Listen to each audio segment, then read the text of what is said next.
September 18th, 1881. Red Canyon, Texas. Nathan Cross knelt in the dirt before three wooden crosses. The morning sun climbed over the canyon walls, casting long shadows across the graves that held what remained of his first family. Sarah Cross, beloved wife. Lucy Cross, age 5. James Cross, age 3. 9 years since the fire took them. 9 years since Nathan felt anything but the weight of breathing. His knees pressed into the same earth that had swallowed his screams that terrible night. The same earth that now held fragments of bone and ash, all that was left after the flames finally died. The crosses stood straight and true because Nathan came here every morning to make sure they did. It was the only promise he could still keep. The morning light painted the wood in gold, a beauty that felt wrong for this place of endings. Nathan's hands rested on his thighs, calloused and cracked like old leather. These were the hands that had tried to break through burning walls. The hands that had blistered and bled and failed. The hands that had carried 3 small bodies from the ruins of what used to be home. He didn't pray anymore. Hadn't since that night. What was there to say to a God who let children burn $23 in his pocket? Mortgage payment due in 14 days. The Brennan Ranch, 100 acres his father had carved from raw Texas wilderness, was dying the same slow death as the man who owned it. Nathan could feel it slipping away piece by piece, like sand through fingers that no longer had the strength to hold on. He stood joints protesting. 45 years old and he felt 70.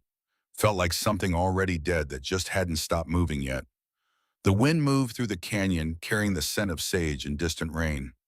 September in West Texas meant the land was waiting, holding its breath before the cold came. Before another winter that Nathan wasn't sure he wanted to survive. His horse, a bay mare named Ember, stood patient at the fence line. She'd been with him 8 years now, one of the few things left from before. Before the fire, before the silence, before Nathan Cross became a ghost haunting his own life. He walked to her, ran his hand along her neck, pulled himself into the saddle. The cattle needed checking. That's what a rancher did. You checked the cattle, mended the fences, fixed what broke, tried not to think about how it all meant nothing when you had no one to leave it to. The ride to the south pasture took 20 minutes. Nathan kept his eyes on the horizon, watching for breaks in the fence line for cattle that might have wandered. The ranch was small now. He'd sold off half the herd 2 years back when the bank started making noise about payments.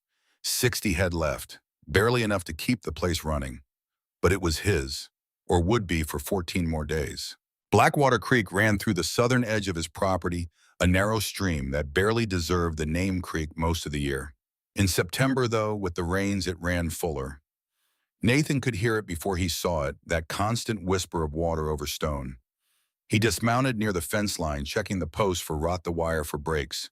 Routine, mechanical. The kind of work that filled hours without requiring thought. The kind of work that kept a man from having to feel anything at all. That's when he heard it. A sound that didn't belong.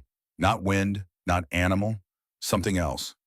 Nathan froze his hand instinctively, going to the rifle on his saddle. He listened. There it was again, faint, carried on the wind from downstream. A cry. Human. His heart kicked against his ribs, the first real feeling he'd had in hours, maybe days. He swung back into the saddle and urged Ember toward the sound, following the creek's curve around a stand of cottonwoods. Through the trees, he could see something dark in the water. Fabric maybe caught against the rocks where the creek narrowed. Nathan dismounted before Ember had fully stopped. He waded into the creek boots, filling with cold water, not caring. The bundle was burlap tied with rough rope at the top. It moved, not from the current, from something inside. His hands shook as he lifted it, heavy, too heavy. He carried it to the bank and set it down with a gentleness that surprised him. The rope was knotted tight, but his knife made quick work of it. The burlap fell open. A baby. Nathan's breath stopped. A baby girl, maybe 8 or 9 months old, with matted blonde hair plastered to her skull. Her skin was blue-gray, lips purple. Her eyes were closed. She wasn't moving.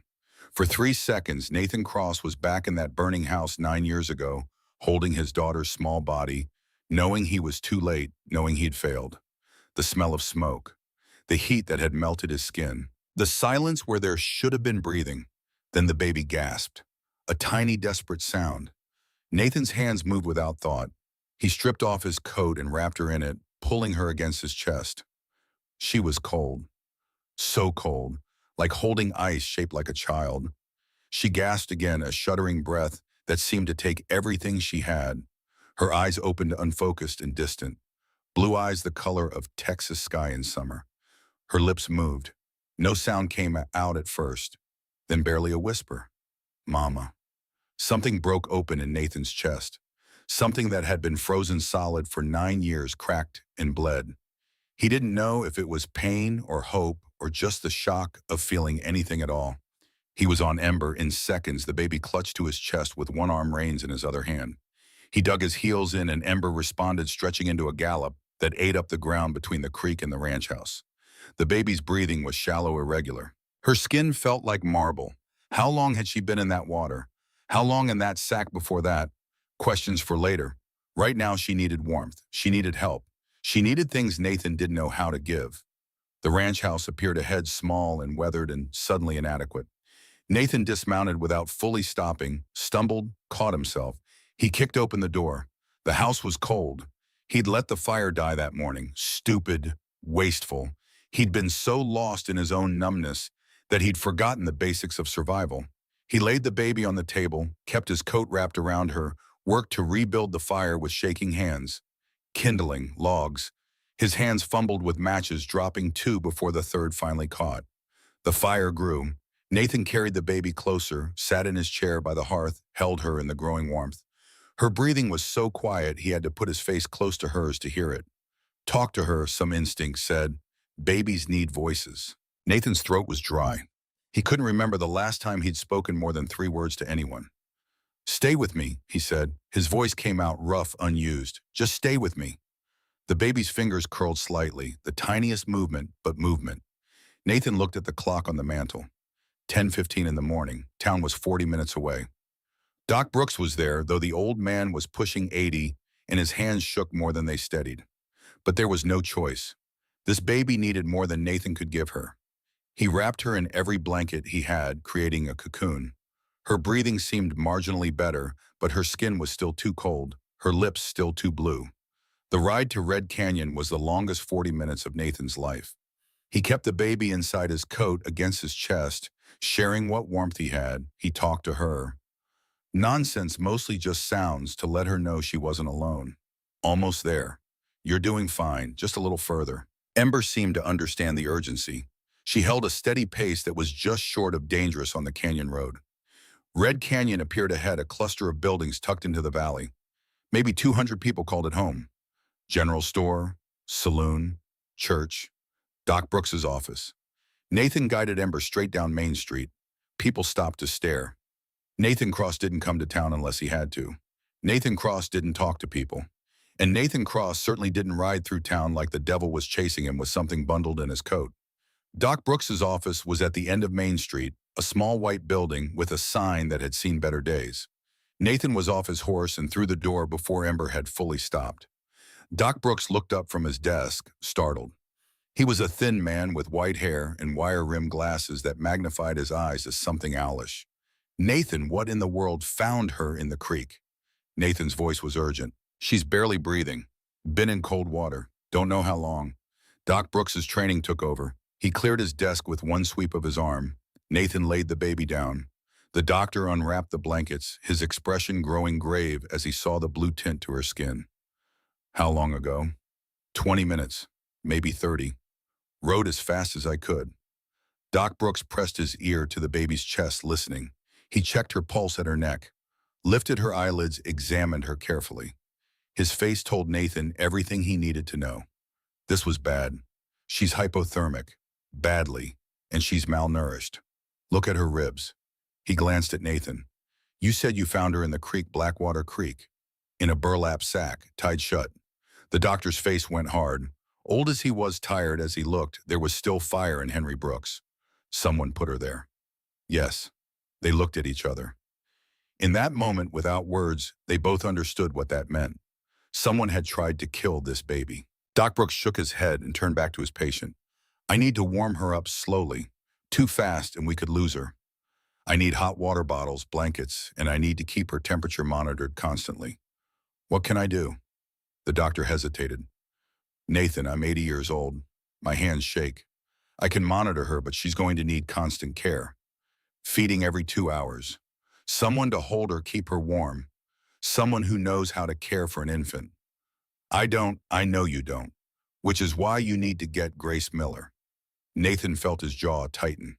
Grace Miller ran the general store. Widow woman kept to herself mostly. Nathan knew her the way everyone in a small town knows everyone else. Polite nods on the rare occasions he came to town. Nothing more. Doc, I can't ask her to. You're not asking. I'm telling you. This baby needs a woman's care, or she's not going to make it through the night. Doc Brooks's eyes were firm behind his glasses. Grace lost a daughter 2 years back. Little girl about 2 years old. Fever took her. If anyone in this town knows what this baby needs, it's her. Nathan swallowed. The idea of asking for help, of admitting he couldn't do this alone, felt like swallowing broken glass. But the baby on the table gasped again, a sound that seemed to take everything she had. Her tiny hand curled into a fist. We're general store. Go. I'll keep her stable until you get back. Nathan ran. The general store was 3 buildings down. Nathan crashed through the door hard enough to make the bell overhead clatter violently. Grace Miller looked up from behind the counter, surprise crossing her face. She was a woman in her early 30s with dark hair pulled back in a practical bun. She wore a simple dress and an apron dusted with flour. Mr. Cross, are you? I need your help. Nathan's words came fast. Found a baby in the creek. She's dying. Doc says she needs a woman's care. Says you know how. Grace's expression shifted from surprise to shock to something else. Pain, maybe? Or fear. Mr. Cross, I don't think... Please, the word came out raw. She's maybe 8 months old. Someone tied her in a sack and threw her in the water. She's at Doc's office right now, and she's cold, and she's barely breathing, and I don't know what to do. Grace stood very still. Her hands gripped the counter edge. I can't, she whispered. You're the only one who can. I lost my daughter. I know. Doc told me. Nathan took a step closer. I lost my family too, 9 years ago. I know what it costs to care. He paused. But that baby didn't ask to be thrown in a creek. She didn't ask for any of this. And right now she's fighting to stay alive. I'm asking you to help her fight. Something shifted in Grace's eyes. She untied her apron, set it on the counter. Show me. They walked quickly back to Doc Brooks's office. Inside, the doctor had the baby wrapped in warm blankets, holding a hot water bottle against her side. Grace stopped in the doorway. Her hand went to her mouth. Oh God, she's so small, Mrs. Miller, Doc Brooks said. Thank you for coming. I need you to take over warming her. Skin-to-skin contact works best. Hold her against your chest. Let your body heat transfer to hers. I'll prepare a sugar water solution. She's dehydrated. Grace moved forward slowly, like approaching something fragile that might shatter. Doc Brooks transferred the baby to her arms carefully. The moment Grace held the baby against her chest, something happened. The baby, who had been restless and twitching, went still. Not the stillness of death, the stillness of relief. Grace's eyes filled with tears. Hello, little one, she whispered. I've got you now. Nathan watched as Grace sat in Doc Brooks's chair, cradling the baby close, rocking slightly. The doctor wrapped more blankets around them both, creating a warm nest. Temperature is coming up, Doc Brooks said, checking with a thermometer. Slowly. That's good. That's what we want. The next hour passed in tense silence. Doc Brooks prepared a bottle with sugar water and a little milk. Grace tried to feed the baby, but she was too weak to suck properly. They had to drip tiny amounts into her mouth, waiting for her to swallow. Nathan stood by the window, useless and helpless. This wasn't mending fence or breaking horses. This was beyond him. She's responding, Doc Brooks said finally. Color's better, breathing stronger. Mrs. Miller, you have a gift. Grace looked up, tears still tracking down her cheeks. She's fighting so hard. She is. The doctor looked at Nathan. You got her here fast. That saved her life. Another hour in that water, and we'd be having a different conversation. Nathan nodded, not trusting his voice. Now, Doc Brooks said we need to talk about what happens next. This baby needs constant care for at least the next few days, maybe longer. She needs feeding every 2 hours. She needs to be kept warm. She needs to be watched for signs of pneumonia or fever. I can do that, Grace said quietly. It's a lot to ask, I know. Grace looked down at the baby in her arms. The child's eyes were open now, looking up at her with that unfocused infant gaze. I'll do it. Nathan felt relief and guilt in equal measure. I'll pay you whatever you need. I don't want your money, Mr. Cross. Grace's voice was firm. I want to help this child. That's all. Doc Brooks cleared his throat. There's another matter we need to discuss. Someone put this baby in that creek. Someone tried to kill her. We need to tell Sheriff Miller. Nathan hadn't thought that far ahead, but the doctor was right. This wasn't an accident.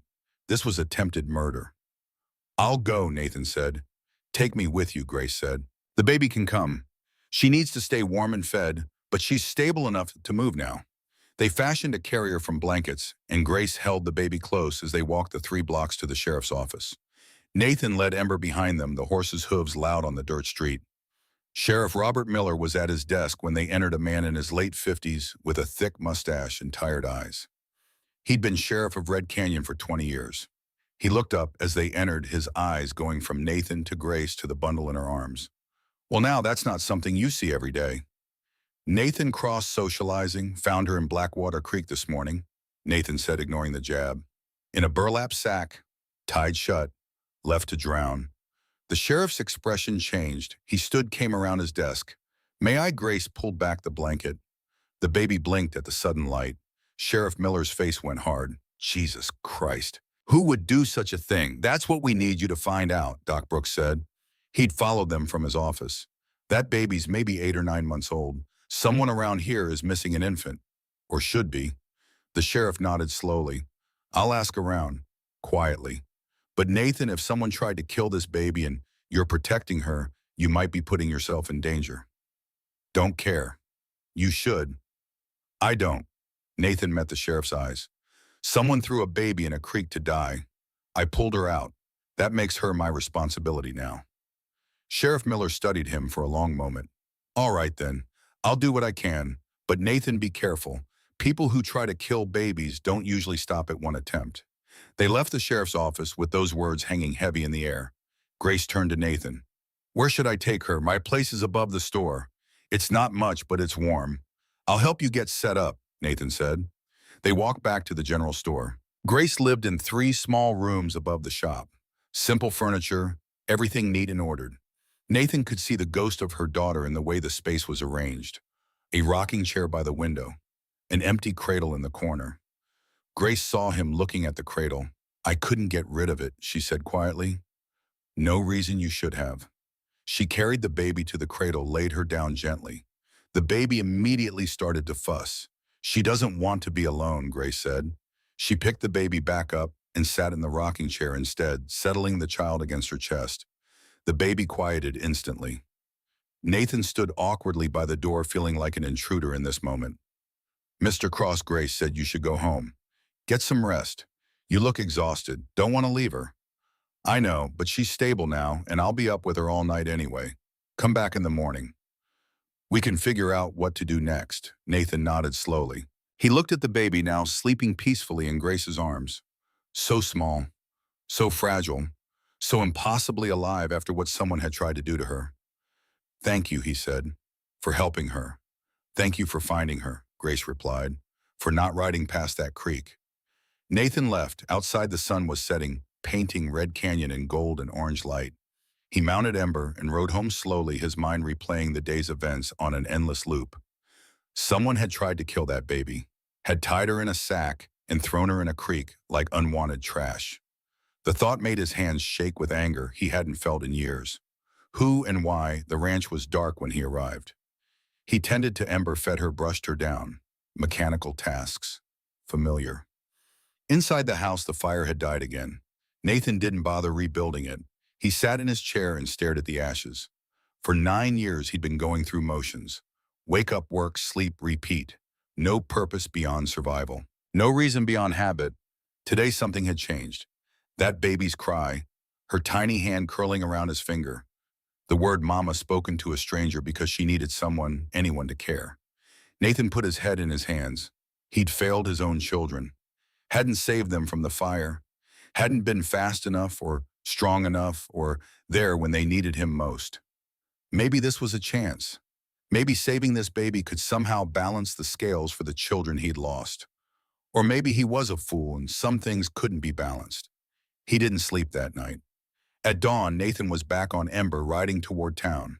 He told himself he was just checking on the baby, making sure Grace had everything she needed. The truth was he couldn't stay away. Grace's door was unlocked. Nathan knocked softly and entered when he heard her call. She was in the rocking chair still holding the baby. She looked exhausted, her hair coming loose from its bun, dark circles under her eyes. "How is she?" Nathan asked. "Strong. She ate 4 times in the night. Temperature is normal now. Doc Brooks stopped by an hour ago. He says she's going to be fine." Nathan felt relief wash over him. "Physically anyway," Grace added. "Emotionally, I don't know what she went through, being abandoned like that." She looked down at the baby. No child should experience that. "No." Nathan agreed. The baby was awake, her blue eyes looking around the room with more focus than yesterday. When she saw Nathan, something changed in her expression. Recognition, maybe. She reached out one tiny hand toward him. "I think she remembers you," Grace said softly. Nathan moved closer. The baby's hand touched his, her fingers wrapping around his thumb. The grip was surprisingly strong. "Hey there, little one," Nathan said. His voice came out gentler than he expected. The baby made a sound, not quite words but not random noise either. She was trying to communicate something. "She needs a name," Grace said. "We can't keep calling her the baby." Nathan thought about that. A name meant permanence, meant claiming her in some way, meant this wasn't temporary. "Lily," he said, "my grandmother's name. She was tough as nails, survived things that would have killed most people." "Lily." Grace tested the name. "I like it." She looked down at the baby. "What do you think, little one? Do you like Lily?" The baby, as if in answer, smiled. Just a tiny upturn of her lips, but it was real. Nathan felt that crack in his chest widen. They spent the day taking turns caring for Lily. Grace taught Nathan how to hold a baby properly, how to support the head, how to test a bottle temperature on his wrist. Nathan was clumsy at first, his big hands uncertain with something so small and breakable. But Lily was patient with him. She didn't cry when he held her, just looked up at him with those blue eyes like she was trying to figure him out. "Talk to her," Grace said. "Babies need to hear voices. It helps them feel safe." Nathan didn't know what to say to a baby, but he tried. "You're going to be okay now. No one's going to hurt you again. I promise." It was a promise he meant to keep, though he had no idea how. That afternoon, Sheriff Miller came by the store. His expression was grave. "Got some information," he said. "Not good." Nathan's hand instinctively went to the gun at his hip. "There's been talk around town. Someone had asking questions about a missing baby. Who don't know yet. But they're offering money. $1,000 for information. $1,000. That was more than most people in Red Canyon made in 2 years. Someone rich then," Grace said quietly. "That would be my guess. And rich usually means powerful." The sheriff looked at Nathan. "You sure you want to be in the middle of this? I'm already in the middle of it." "Fair enough. I'll keep digging. But Nathan, be careful. And Mrs. Miller, you too. If someone's willing to kill a baby, once they might try again." After the sheriff left, Nathan and Grace sat in silence. Lily slept in the cradle, oblivious to the danger gathering around her. "What are we going to do?" Grace asked. "Keep her safe, whatever it takes. They'll come for her." "I know. And we're just a rancher and a shopkeeper against someone with $1,000 to throw around." "I know that too." Grace looked at him. "Why are you doing this, Mr. Cross? You don't know this child. She's not your responsibility." Nathan was quiet for a long moment. He looked at Lily sleeping peacefully, her tiny chest rising and falling. "I couldn't save my own children," he said finally. "Maybe I can save her." Understanding crossed Grace's face. She nodded slowly. "Then we'll do it together. Because I couldn't save my daughter either. And maybe saving Lily is how we start to forgive ourselves." They shook hands on it. A pact between two broken people and one tiny baby who had no idea how much danger she was in. That night, Nathan stayed at the store. He slept on the floor by the door, his rifle across his lap, listening for any sound that didn't belong. Lily woke twice for feeding. Each time, Nathan watched as Grace held her, singing soft lullabies that made his throat tight. At dawn on the third day, Lily did something new. She'd been lying on a blanket on the floor watching Grace prepare a bottle when suddenly she rolled over onto her stomach. It was such a small thing, but it meant she was getting stronger. Recovering. Did you see that Grace's voice was filled with joy? She rolled over. Nathan couldn't help but smile. She's a fighter. She is. Lily pushed up on her arms, lifting her head to look around. Her eyes found Nathan, and she made a sound almost like she was calling him. Nathan knelt beside her. "What is it, little one?" Lily reached for him. Her hand touched his face, fingers spreading across his weathered cheek. Then she said it clear as day. "Papa." Nathan froze. The room went silent. "Did she just—" Grace started. Papa, Lily said again, smiling up at him. Nathan's vision blurred. He picked Lily up, held her close, and for the first time in 9 years, he let himself cry. Not the desperate, angry tears he'd shed at his family's graves. These were different. These hurt, but in a way that felt like healing. Lily patted his face, making soothing sounds, like she was the one comforting him. "It's okay," Nathan whispered. "Papa's okay." Grace wiped her own tears away. "I think she's claimed you, Mr. Cross." "Nathan," he said. "Just Nathan." "Nathan, then." "And I'm Grace." They looked at each other over the baby's head. Two strangers 3 days ago, now something more. Partners in protecting this child. Outside Red Canyon was waking up. Store owners opening shops. Horses and wagons moving through the street. Normal life continuing like the world hadn't shifted. But it had shifted, at least for Nathan. For 9 years, he'd been waiting to die, going through the motions of living without any real purpose. Now he had a purpose. This tiny girl who called him Papa, who trusted him to keep her safe. He would die before he let anyone hurt her. "We should take her back to the ranch," Nathan said. "The store is too exposed. Too many people coming and going. At the ranch, I can see anyone approaching." Grace hesitated. "That's your private space, Nathan. I don't want to intrude." "You wouldn't be. And Lily needs somewhere safe. Somewhere whoever's looking for her can't easily get to." "All right, let me pack some things." They prepared to leave, gathering supplies for the baby. Bottles, blankets, the few clothes Grace had managed to cobble together. Sheriff Miller appeared just as they were loading Nathan's wagon. "Thought you should know," he said. "I found out who's asking questions. Or rather, who works for the man asking questions." "Who?" Nathan asked. "Name's Richard Ashford. Richest man in 3 counties. Owns the biggest ranch, the bank, half the businesses in Carson City." Nathan's jaw tightened. Ashford. He knew the name. Everyone did. The man who controlled everything and everyone. Why would someone like Ashford be looking for Lily? That's the question, isn't it? The sheriff looked troubled. "But Nathan, if you're up against Ashford, you need to know what you're dealing with. He doesn't lose. Ever. He's got money lawyers and half the judges in Texas in his pocket. Don't care, you should. This isn't just about keeping a baby safe anymore. This is about going against the most powerful man in the region." "Then I guess that's what I'm doing." Sheriff Miller shook his head. "You always were stubborn." "All right, I'll help where I can.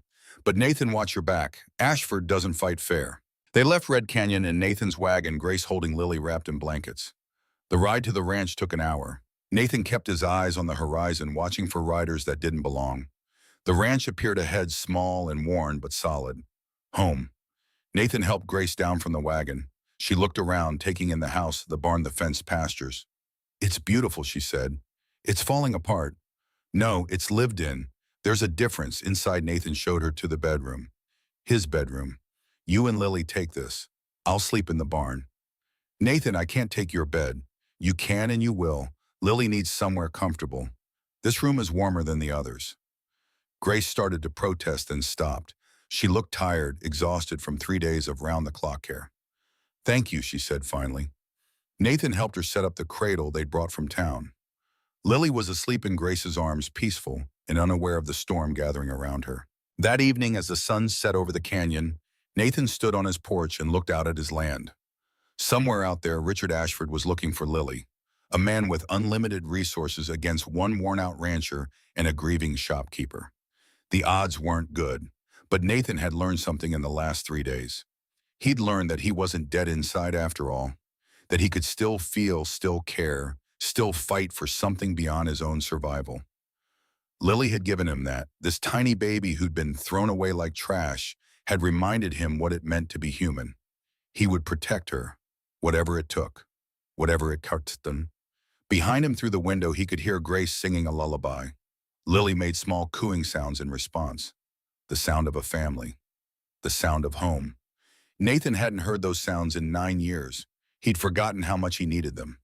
A coyote howled in the distance. The wind shifted, bringing the scent of rain. Tomorrow would bring new challenges. Ashford would come eventually. The fight was inevitable. But tonight, for the first time since that terrible fire, Nathan Cross felt something he thought was gone forever. Hope. And that made all the difference. The storm arrived on the fourth morning. Nathan was in the barn pitching hay for the horses when he heard the sound. Not thunder. Carriages. Not wagons. Carriages. The kind that cost more than his entire ranch. He set down his pitchfork and walked to the barn door. 3 black carriages were coming up the road, moving slow and deliberate. Dust clouds rose behind them like smoke signals announcing war. Nathan's hand went to the rifle leaning against the barn wall. He checked the load, then walked toward the house. Grace was at the window, Lily in her arms. "Is that him?" she asked. "Has to be." The carriages stopped 50 yards from the house. 4 men stepped out of the first carriage. 3 were clearly guards, hired muscle with guns on their hips and hard eyes that scanned for threats. The 4th man was different. Richard Ashford stood 6 feet tall, dressed in a black suit that probably cost more than Nathan made in a year. Silver hair swept back from a face that might have been handsome once before cruelty had carved deep lines around the mouth. He carried a walking stick with a silver handle, though he clearly didn't need it for support. It was a prop, a statement. From the second carriage emerged a man in a gray suit carrying a leather case. Lawyer, had to be. The third carriage held 2 more men. One was Sheriff Miller, looking deeply uncomfortable. The other wore a deputy's badge Nathan didn't recognize. Ashford walked forward with the confidence of a man who'd never heard the word no. The lawyer followed at his shoulder. The guards spread out, forming a loose perimeter. Nathan stepped off the porch, rifle held loose, but ready. That's far enough. Ashford stopped, his eyes swept over Nathan. Assessing, dismissing. "Mr. Nathan Cross, I presume." "I'm Richard Ashford. I believe you have something that belongs to my family." "Don't know what you're talking about." "Don't insult my intelligence." "You pulled an infant from Blackwater Creek 4 days ago." "That child is my granddaughter. I've come to collect her." Nathan's grip tightened on the rifle. "Your granddaughter, the one someone tied in a sack and threw in the creek to die." Ashford's expression didn't change. There was a tragic misunderstanding. A servant acted beyond his authority. He's been dealt with. Now I'm here to correct the situation and take the child home where she belongs. She belongs with people who won't try to kill her. The lawyer stepped forward. "Mr. Cross, my name is Edmund Price. I represent the Ashford family. I have documents here establishing Mr. Ashford's legal guardianship of the child. As her grandfather and nearest living relative, the law is quite clear on his rights." "What about her mother?" Nathan asked. Something flickered in Ashford's eyes. "Annoyance, maybe." "My daughter is young and foolish. She made a mistake. I'm cleaning it up." "A mistake? That's what you call a baby." "I call it what it is. A complication that needs to be resolved quietly and properly." Ashford's voice was steel wrapped in silk. "Now, Mr. Cross, I'm a reasonable man. I understand you've incurred expenses caring for the child. I'm prepared to compensate you generously. Shall we say $500? $500.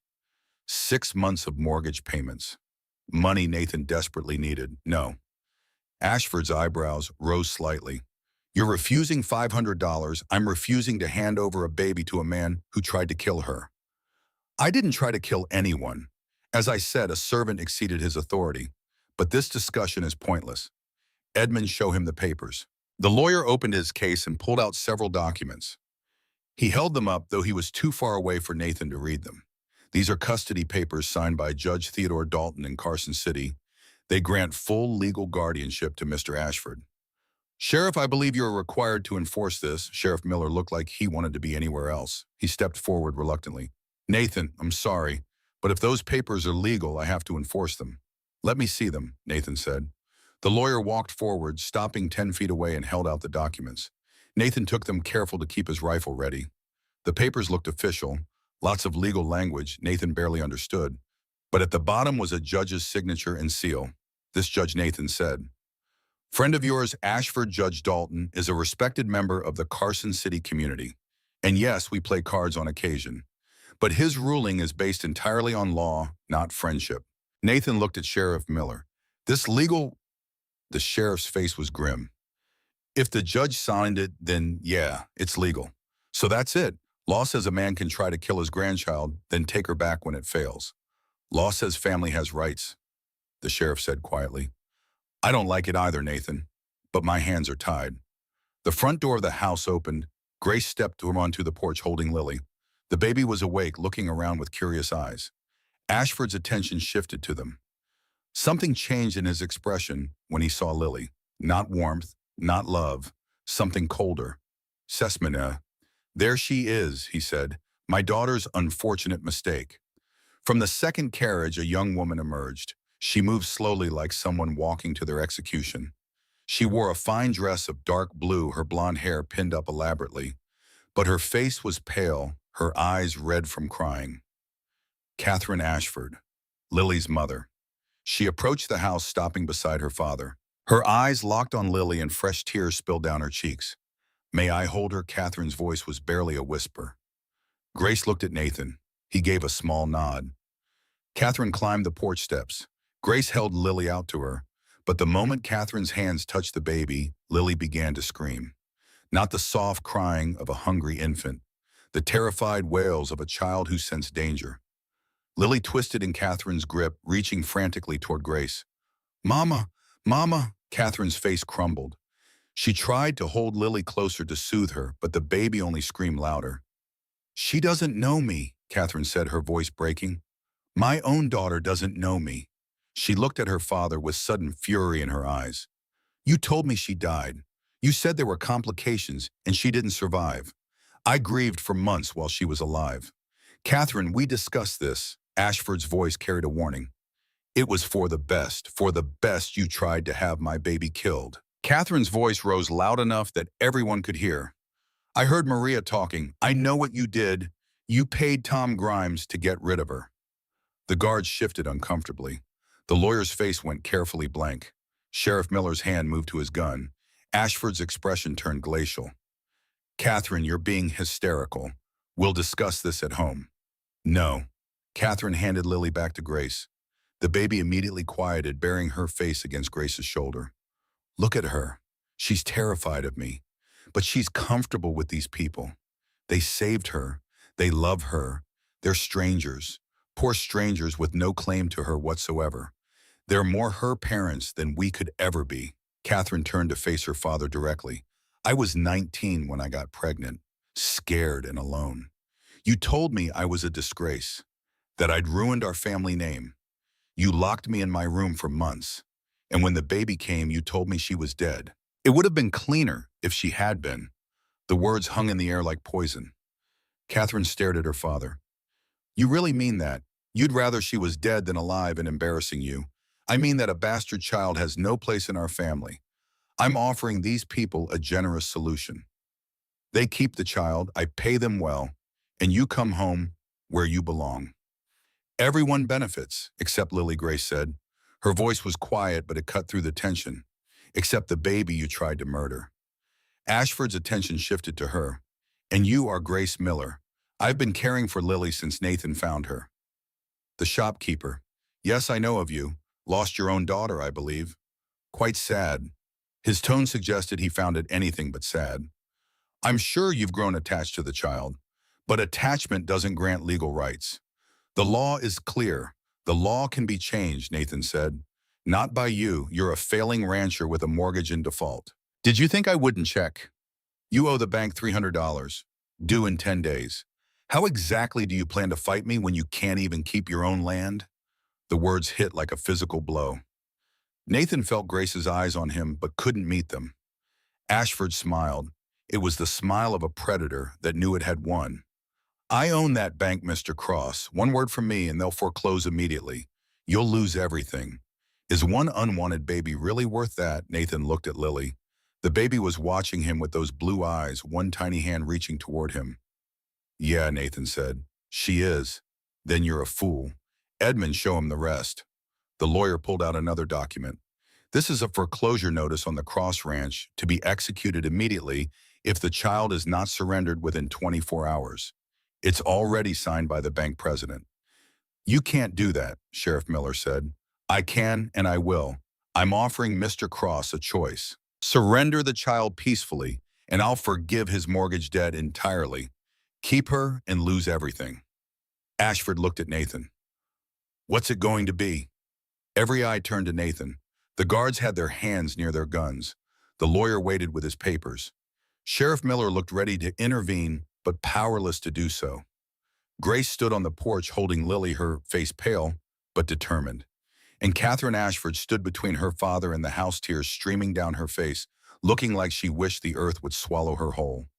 Nathan thought about his ranch, the land his father had died building, the only thing he had left of his old life. $300 in debt, 10 days until he lost it all. Or he could hand over Lily right now, save his ranch, keep his home. He looked at Lily again. She smiled at him. That tiny, trusting smile. Get off my land, Nathan said. Ashford's expression hardened. You're making a terrible mistake. Maybe. But it's my mistake to make. You got 20 seconds to get back in those carriages before I start shooting. The guards' hands moved to their guns. Nathan raised his rifle, sighted on Ashford's chest. You won't shoot me, Ashford said calmly. You willing to bet your life on that? For 5 long seconds, nobody moved. The wind stirred dust between them. A crow called from the barn roof. Then Ashford nodded to his men. Stand down. For now, he turned back to Nathan, his voice ice cold. You've declared war on the wrong man, Mr. Cross. I'll take your ranch. I'll take your cattle. I'll take everything you have. And when you're broken and destitute, I'll still take the child. The only difference is you'll have nothing left. We'll see about that. Ashford climbed back into his carriage. The lawyer followed. The guards mounted their horses. Catherine stood frozen, staring at Lily. Catherine Ashford called, Get in the carriage. Now. She didn't move. I can't, she whispered. Then louder, I can't. She's my daughter. I won't help you hurt her again. Ashford's face turned red. If you defy me on this, you're no longer my daughter. You'll have nothing. No money, no home, no family. I know. Catherine's voice shook, but she didn't back down. I've lived with nothing before. At least this time, it'll be my choice. Ashford stared at his daughter for a long moment. Then he signaled the driver. The carriages turned and rolled away, leaving Catherine standing in the dust. Sheriff Miller approached Nathan. That took guts. But Nathan, he meant what he said. He'll destroy you. Let him try. I'll do what I can to help. But I'm one sheriff against the richest man in Texas. He tipped his hat to Grace, then mounted his horse and rode after the carriages, the deputy following. When they were gone, Catherine collapsed, just dropped to her knees in the dirt and sobbed. Grace handed Lily to Nathan and went to Catherine. She knelt beside the younger woman, put an arm around her shoulders. It's all right, Grace said softly. You're safe here. I'm so sorry, Catherine gasped between sobs. I'm so sorry for what he did, for what I let him do. You didn't know she was alive, but I should have fought harder, should have demanded to see her body, should have refused to believe him. Catherine looked up at the house where Nathan stood holding Lily. Is she really okay? Is she healthy? She's perfect, Grace said, strong and smart and brave. She's a fighter. Can I see her? Please, I know she doesn't know me. I know I have no right, but please, wait. Grace looked at Nathan. He nodded and came down from the porch. Catherine stood on shaky legs. She approached slowly, like approaching something sacred and fragile. Nathan held Lily where Catherine could see her. The baby looked at Catherine with curiosity, now not fear. Maybe she sensed the change. Maybe babies understood more than adults gave them credit for. Hello, Lily, Catherine whispered. I'm your mama, your real mama. But I understand if you don't want me. I understand if you never forgive me. Lily reached out and touched Catherine's face. Her small hand patted Catherine's wet cheek. Catherine made a sound between a laugh and a sob. She's so beautiful. She is, Nathan agreed. They stood there for a moment, the 4 of them. 2 broken parents, 1 young mother, and 1 baby who had survived being thrown away like trash. What happens now? Catherine asked. Now we fight, Nathan said. Your father's coming back. Maybe not today, maybe not tomorrow. But he's coming, and when he does, we need to be ready. He owns everything, the bank, the businesses, half the judges in Texas. How do we fight that? I don't know yet, but we'll figure it out. Nathan looked at the 3 women standing in front of his house. Grace holding herself with quiet strength. Catherine fragile but determined. And Lily watching everything with those innocent blue eyes. He'd lost one family to fire. He'd be damned if he'd lose this one to greed. The war had begun, and Nathan Cross, for the first time in 9 years, had something worth fighting for. The morning after Ashford's departure, Nathan rode into town with a purpose he hadn't felt in years. The sun was barely up, painting Red Canyon in shades of amber and gold, but he couldn't wait. Every hour that passed was an hour Ashford could be plotting, planning, tightening the noose. Catherine had stayed at the ranch overnight, sleeping in the room that had once belonged to Nathan's son James. It hurt seeing someone in that space again, but it felt right too, like the house was remembering how to be a home. Grace had been up half the night with Lily, who seemed to sense the tension in the air. Babies knew things, Nathan thought. They felt the fear in the people around them, even when those people tried to hide it. Daniel Cooper's office was above the general store, a cramped space with a single window overlooking Main Street. Nathan climbed the narrow stairs and knocked. "Come in." The voice was young, energetic. Nathan opened the door to find a thin man in his early 30s, dark hair already receding, wire-rimmed glasses perched on a sharp nose. Papers covered every surface of the small office.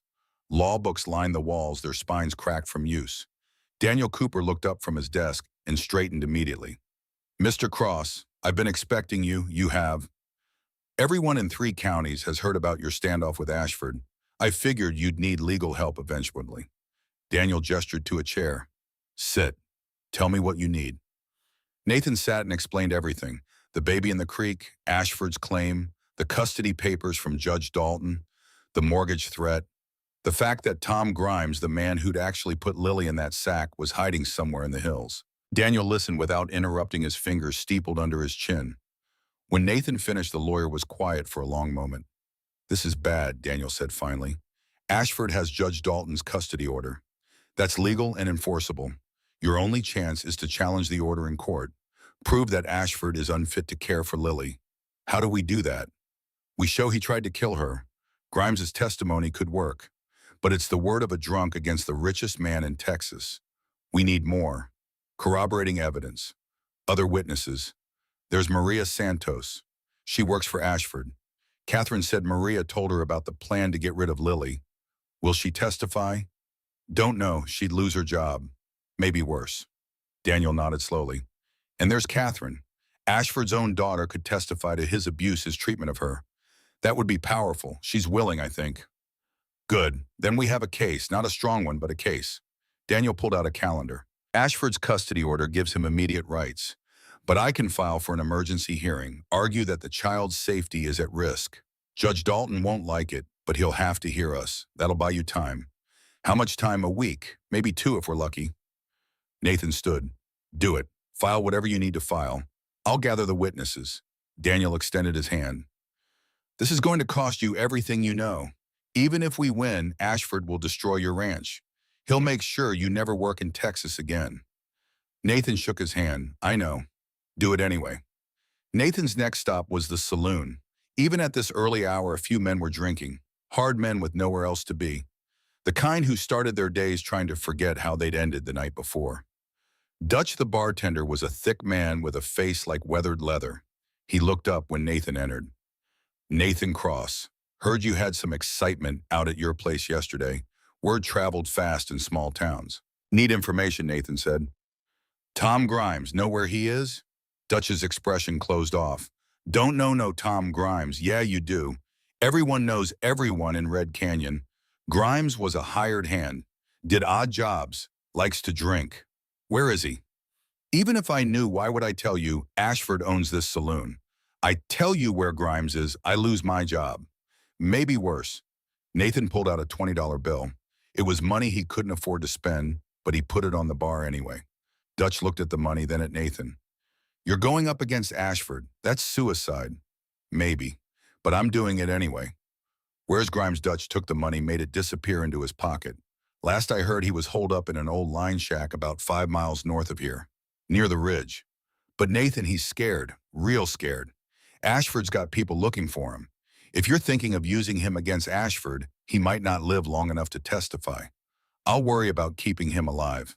"Thanks, Dutch." Nathan left the saloon and rode north. The line shack wasn't hard to find, a small, weathered building tucked into a draw where the canyon walls provided cover. Smoke rose from the chimney. Someone was home. He dismounted and approached on foot, rifle ready. Grimes, I'm coming in. Don't shoot. Silence. Then a voice slurred and frightened. Go away. Ain't done nothing. I know what you did. I'm the one who pulled Lily out of the creek. More silence. Then the door opened a crack. A man peered out, eyes bloodshot, face unshaven. Tom Grimes looked like a man being eaten alive by guilt and fear. She alive? Grimes asked. Yeah, no thanks to you. Grimes's face crumpled. I didn't want to do it. Ashford paid me $500. Said it was better this way. Said the baby was sick anyway. Wouldn't survive. She survived. I know, I heard. I've been drinking ever since, trying to forget. But I can't. I hear her crying in that sack every time I close my eyes. Nathan studied him. Grimes was pathetic, weak. But he was also the evidence Nathan needed. Ashford's trying to take Lily back. Got legal papers, judges in his pocket. Only way to stop him is to prove he tried to have her killed. I need you to testify. Grimes laughed a broken sound. Testify against Richard Ashford. That's signing my death warrant. You're already dead, Grimes. You're just waiting for Ashford to find you. Help me, and maybe we both survive this. And if we don't, then at least we go down fighting instead of hiding in a shack, drinking ourselves to death. Grimes was quiet for a long time. Finally, he nodded. All right, but you gotta protect me. Ashford's got men everywhere. Come back to my ranch. I'll keep you safe. They rode back together, Grimes looking over his shoulder every few minutes like he expected an ambush any moment. At the ranch, Grace met them at the door. Her eyes widened when she saw Grimes.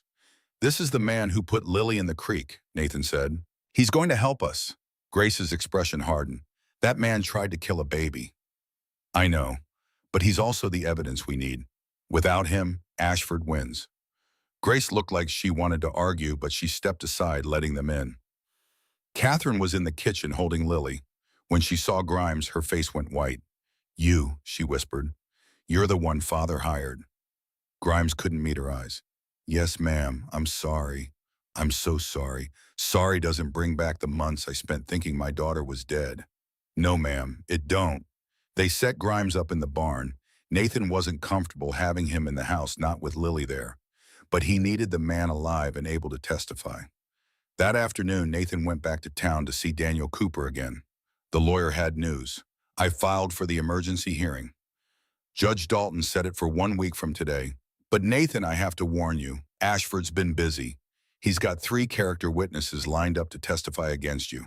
People who will say you're unstable, violent, unfit to care for a child, who can't say. But they're people with standing in the community. Judge Dalton will listen to them. And what about our witnesses? They'll get their say. But Nathan Ashford owns that courtroom. You're fighting on his ground with his rules and his referee.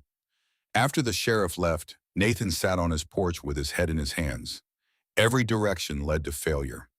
The odds were impossible. Papa. He looked up.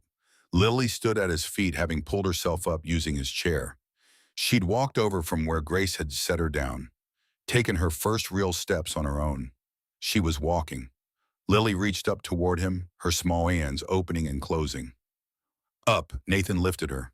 She curled against his chest, one hand patting his face. Home, Lily said clearly. Papa home. And just like that, Nathan knew he'd made the right choice. Even if he lost everything, even if Ashford destroyed him, he'd save this child. Given her a chance at a life, that had to count for something. The next 3 days passed in a blur of preparation. Daniel Cooper drilled their witnesses. Catherine practiced her testimony until her voice was steady and her hands stopped shaking. Grimes sobered up enough to speak coherently, though his hands still trembled whenever anyone mentioned Ashford's name. Grace worked with Lily, keeping the baby's routine as normal as possible, despite the chaos swirling around them. And Nathan prepared the ranch for what he knew was coming. On the 3rd night, his instincts proved right. He was sleeping in the barn, keeping watch over Grimes when he smelled smoke. Nathan bolted upright. Through the barn door, he could see flames. His hay storage shed was on fire, flames climbing 30 feet into the night sky. He ran outside. The heat hit him like a wall. The shed was fully engulfed, flames spreading to the fence line. Fire, Nathan shouted toward the house. Fire. Grace appeared on the porch, Lily in her arms. Catherine right behind her. Get water, Nathan yelled. Buckets, anything. They worked frantically, hauling water from the well, throwing it on the flames. But it was too little too late. The shed was gone. $2,000 worth of hay, the feed he needed for his cattle through winter, reduced to ash. As dawn broke and the last embers died, Nathan stood looking at the wreckage. Grace came to stand beside him, Lily asleep against her shoulder. This was Ashford, she said quietly. I know. He's not going to stop. I know that too. Catherine, maybe we should reconsider. Maybe it's not worth it. Nathan looked at Lily peaceful in sleep, then at the ruins of his shed, then at his ranch, the land his father had died for. It's worth it, he said. That afternoon, Sheriff Miller rode up with grim news. Your court hearing is set, 1 week from today. But Nathan, I've got to warn you, Ashford's been busy. He's got 3 character witnesses lined up to testify against you.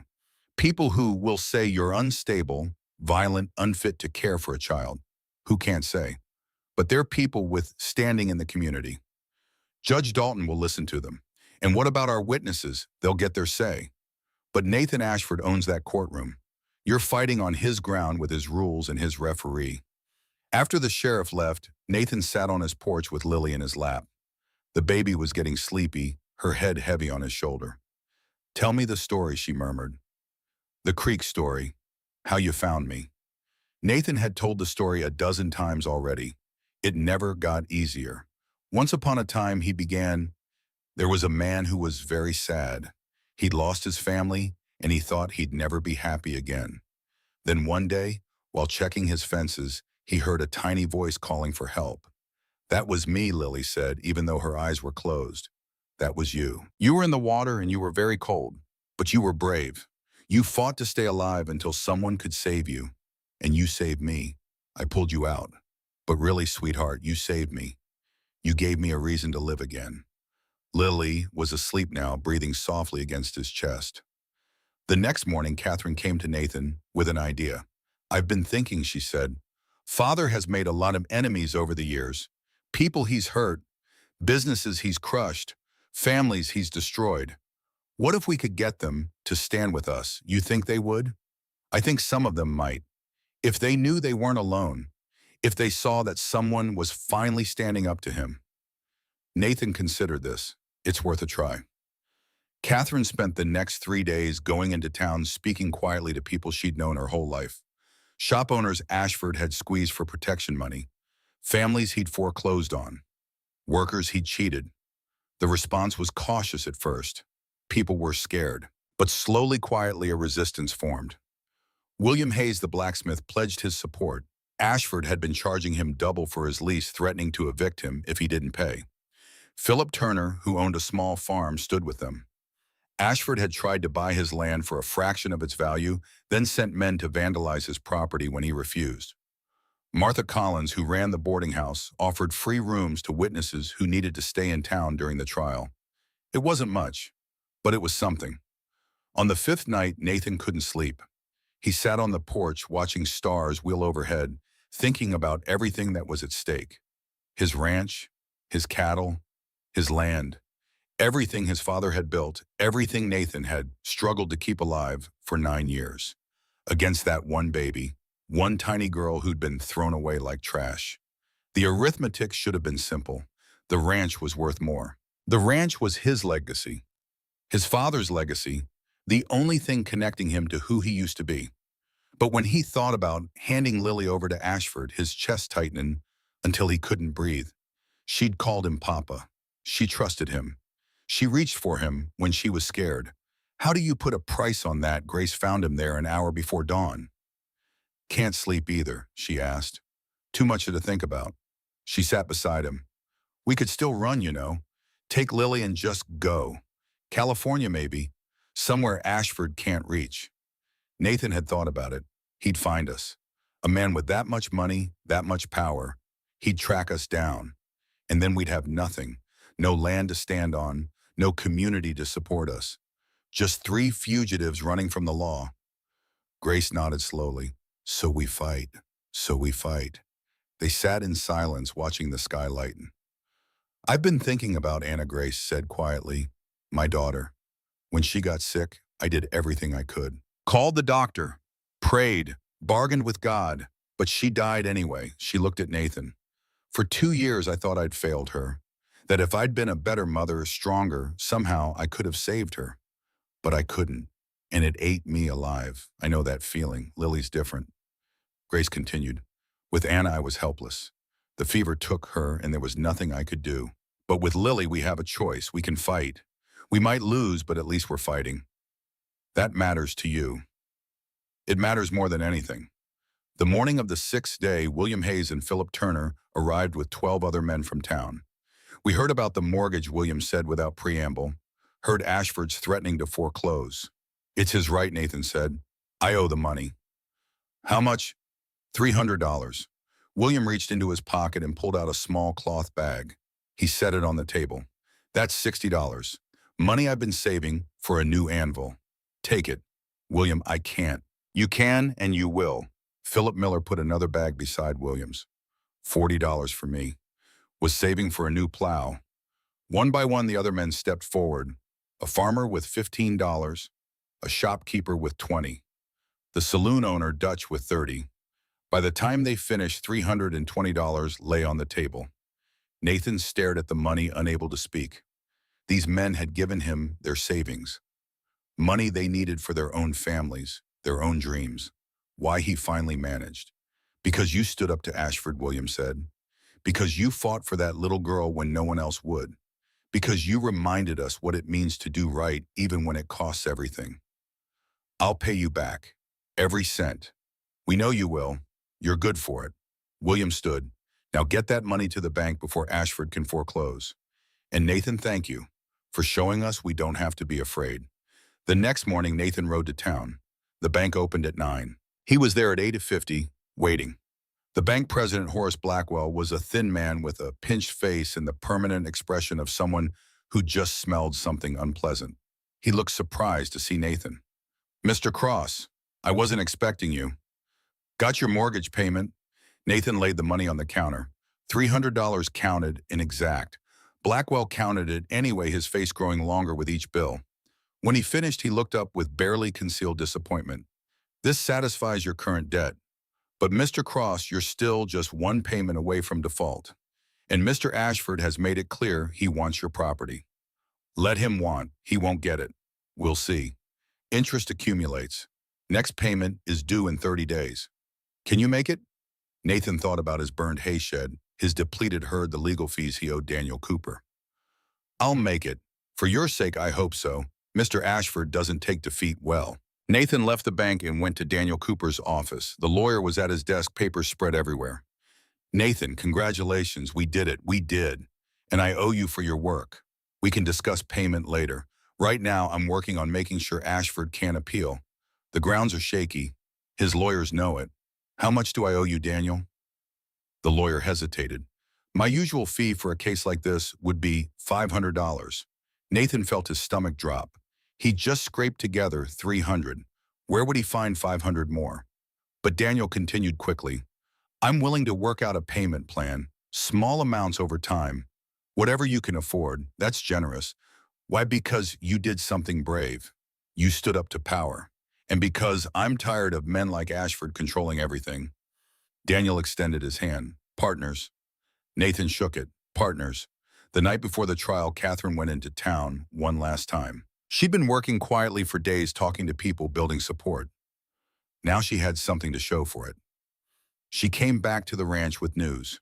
Tomorrow when we go to Carson City, we won't be alone. William is bringing his family. Philip, Martha, at least 20 others. They're going to stand with us. Ashford will have people too, I know. Probably twice as many. But it's something, Nathan. It's people willing to say that what he did was wrong. That night, none of them slept much. Grace stayed up with Lily, who seemed to sense the tension. The baby was restless, fussy, not wanting to be put down. Catherine sat at the kitchen table, going over her testimony one more time. Her hands shook whenever she thought about facing her father in court. Grimes stayed in the barn drinking coffee to stay sober, muttering prayers to a God he wasn't sure was listening. And Nathan stood on the porch, rifle across his lap, watching the darkness.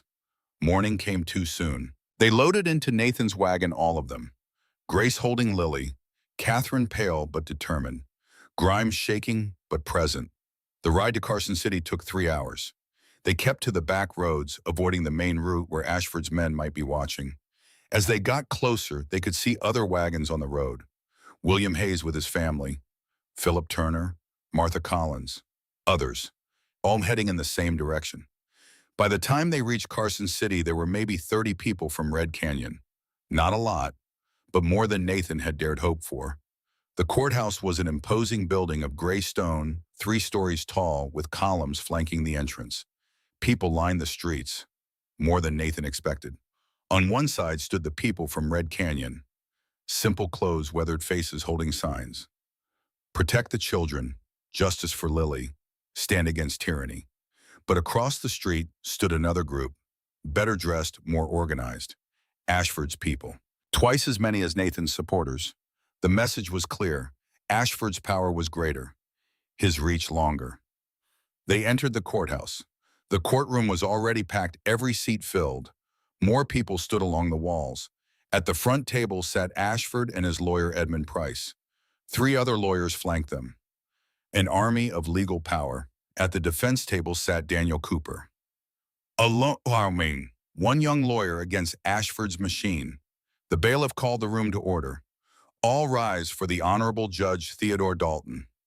Judge Dalton entered, a man in his 60s with silver hair and a face that gave nothing away. He sat, adjusted his glasses, looked out over the crowded courtroom. This is a custody hearing regarding the minor child known as Lily, currently in the care of Mr. Nathan Cross.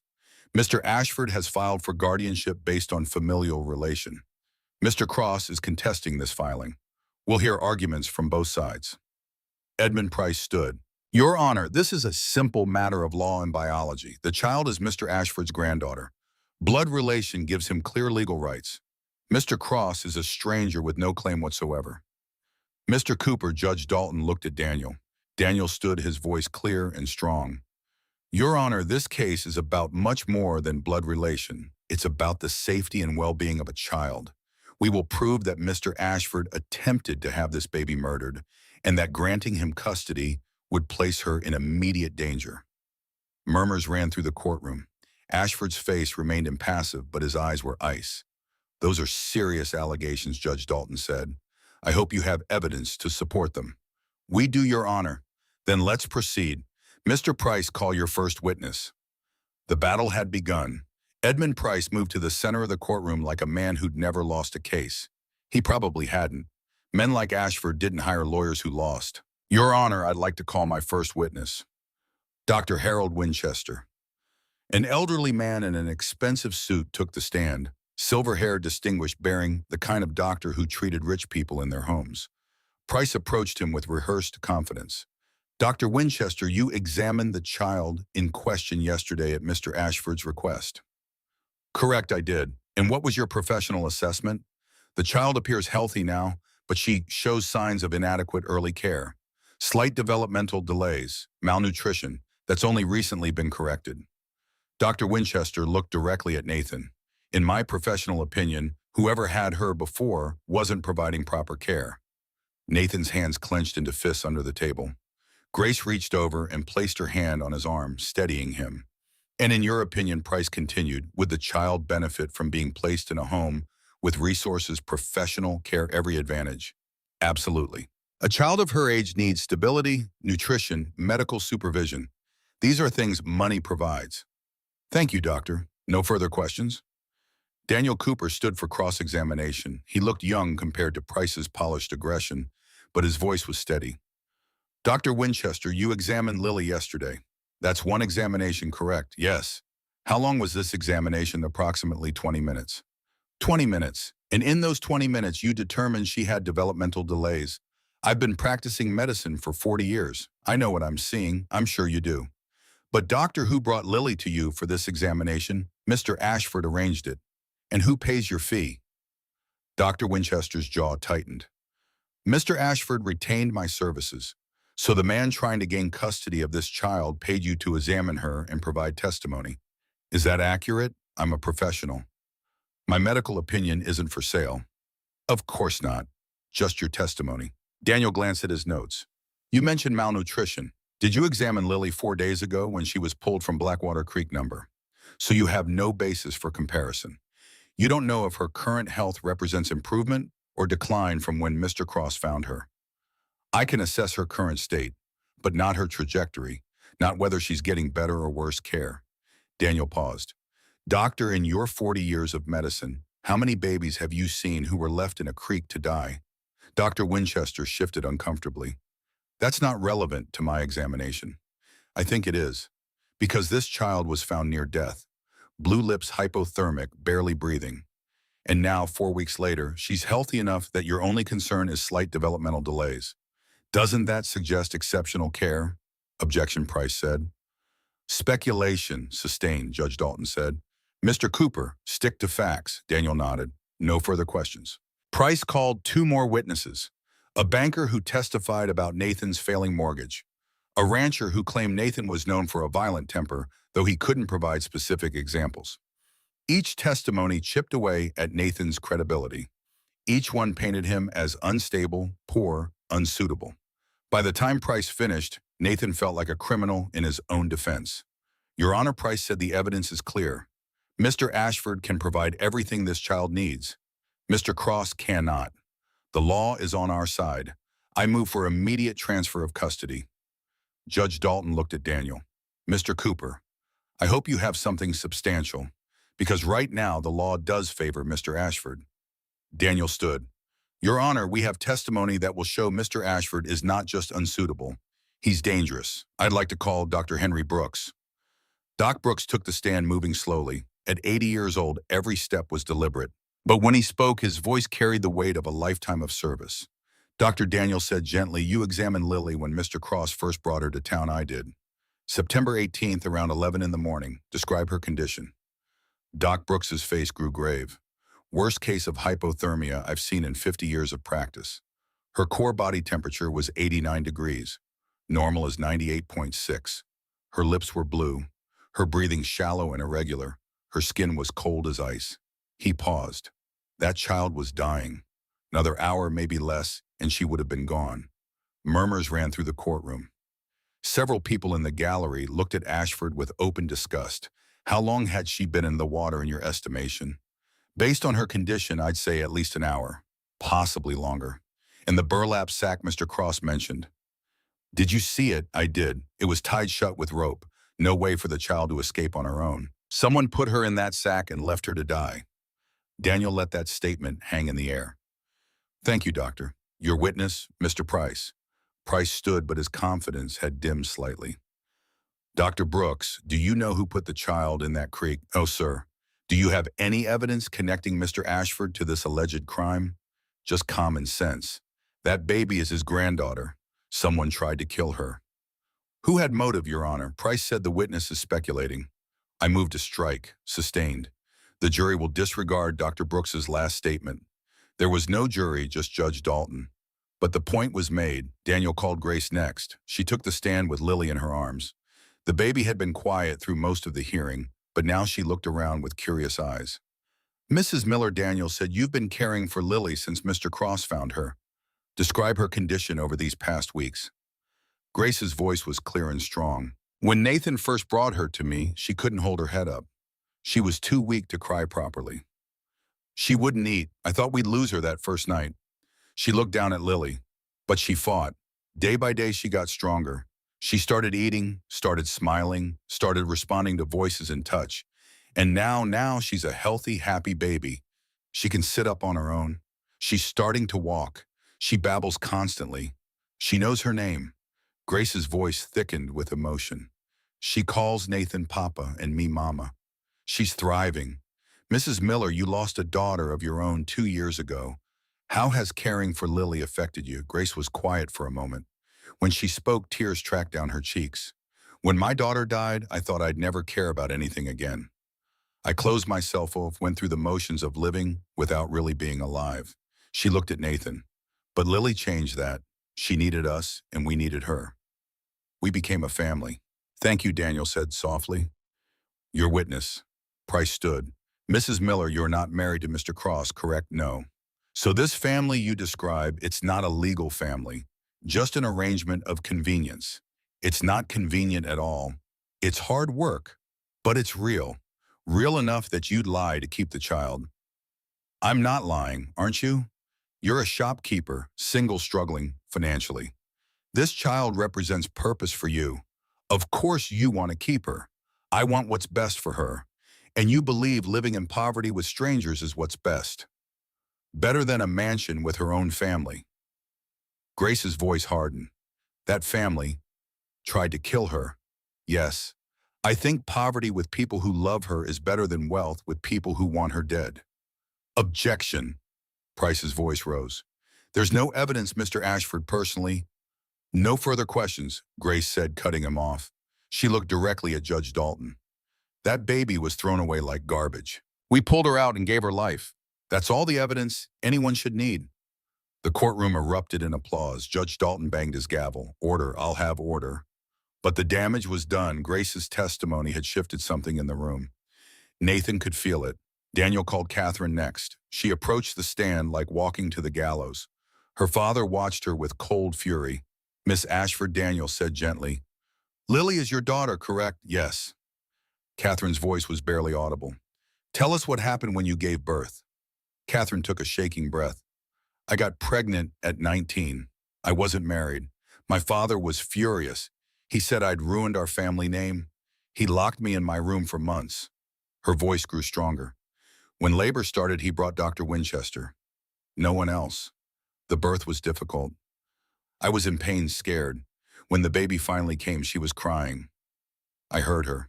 Then Dr. Winchester took her away. What did your father tell you that she died? That there were complications and she didn't survive? I believed him. I grieved for months. Catherine looked at Lily, who was now in Nathan's arms. Then I heard rumors. A baby found in the creek.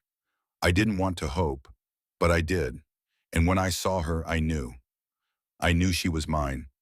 Miss Ashford, did your father ever tell you what really happened to your baby? Catherine's eyes blazed. He told me it was better she was gone, that a bastard child had no place in our family. He said he'd taken care of the problem. The courtroom exploded with noise. People shouted. Ashford stood, his face red. Judge Dalton banged his gavel repeatedly. Order, I will clear this courtroom if necessary. The noise died down. Daniel waited for silence, then spoke quietly. Miss Ashford, are you saying your father arranged for Lily to be killed? Yes.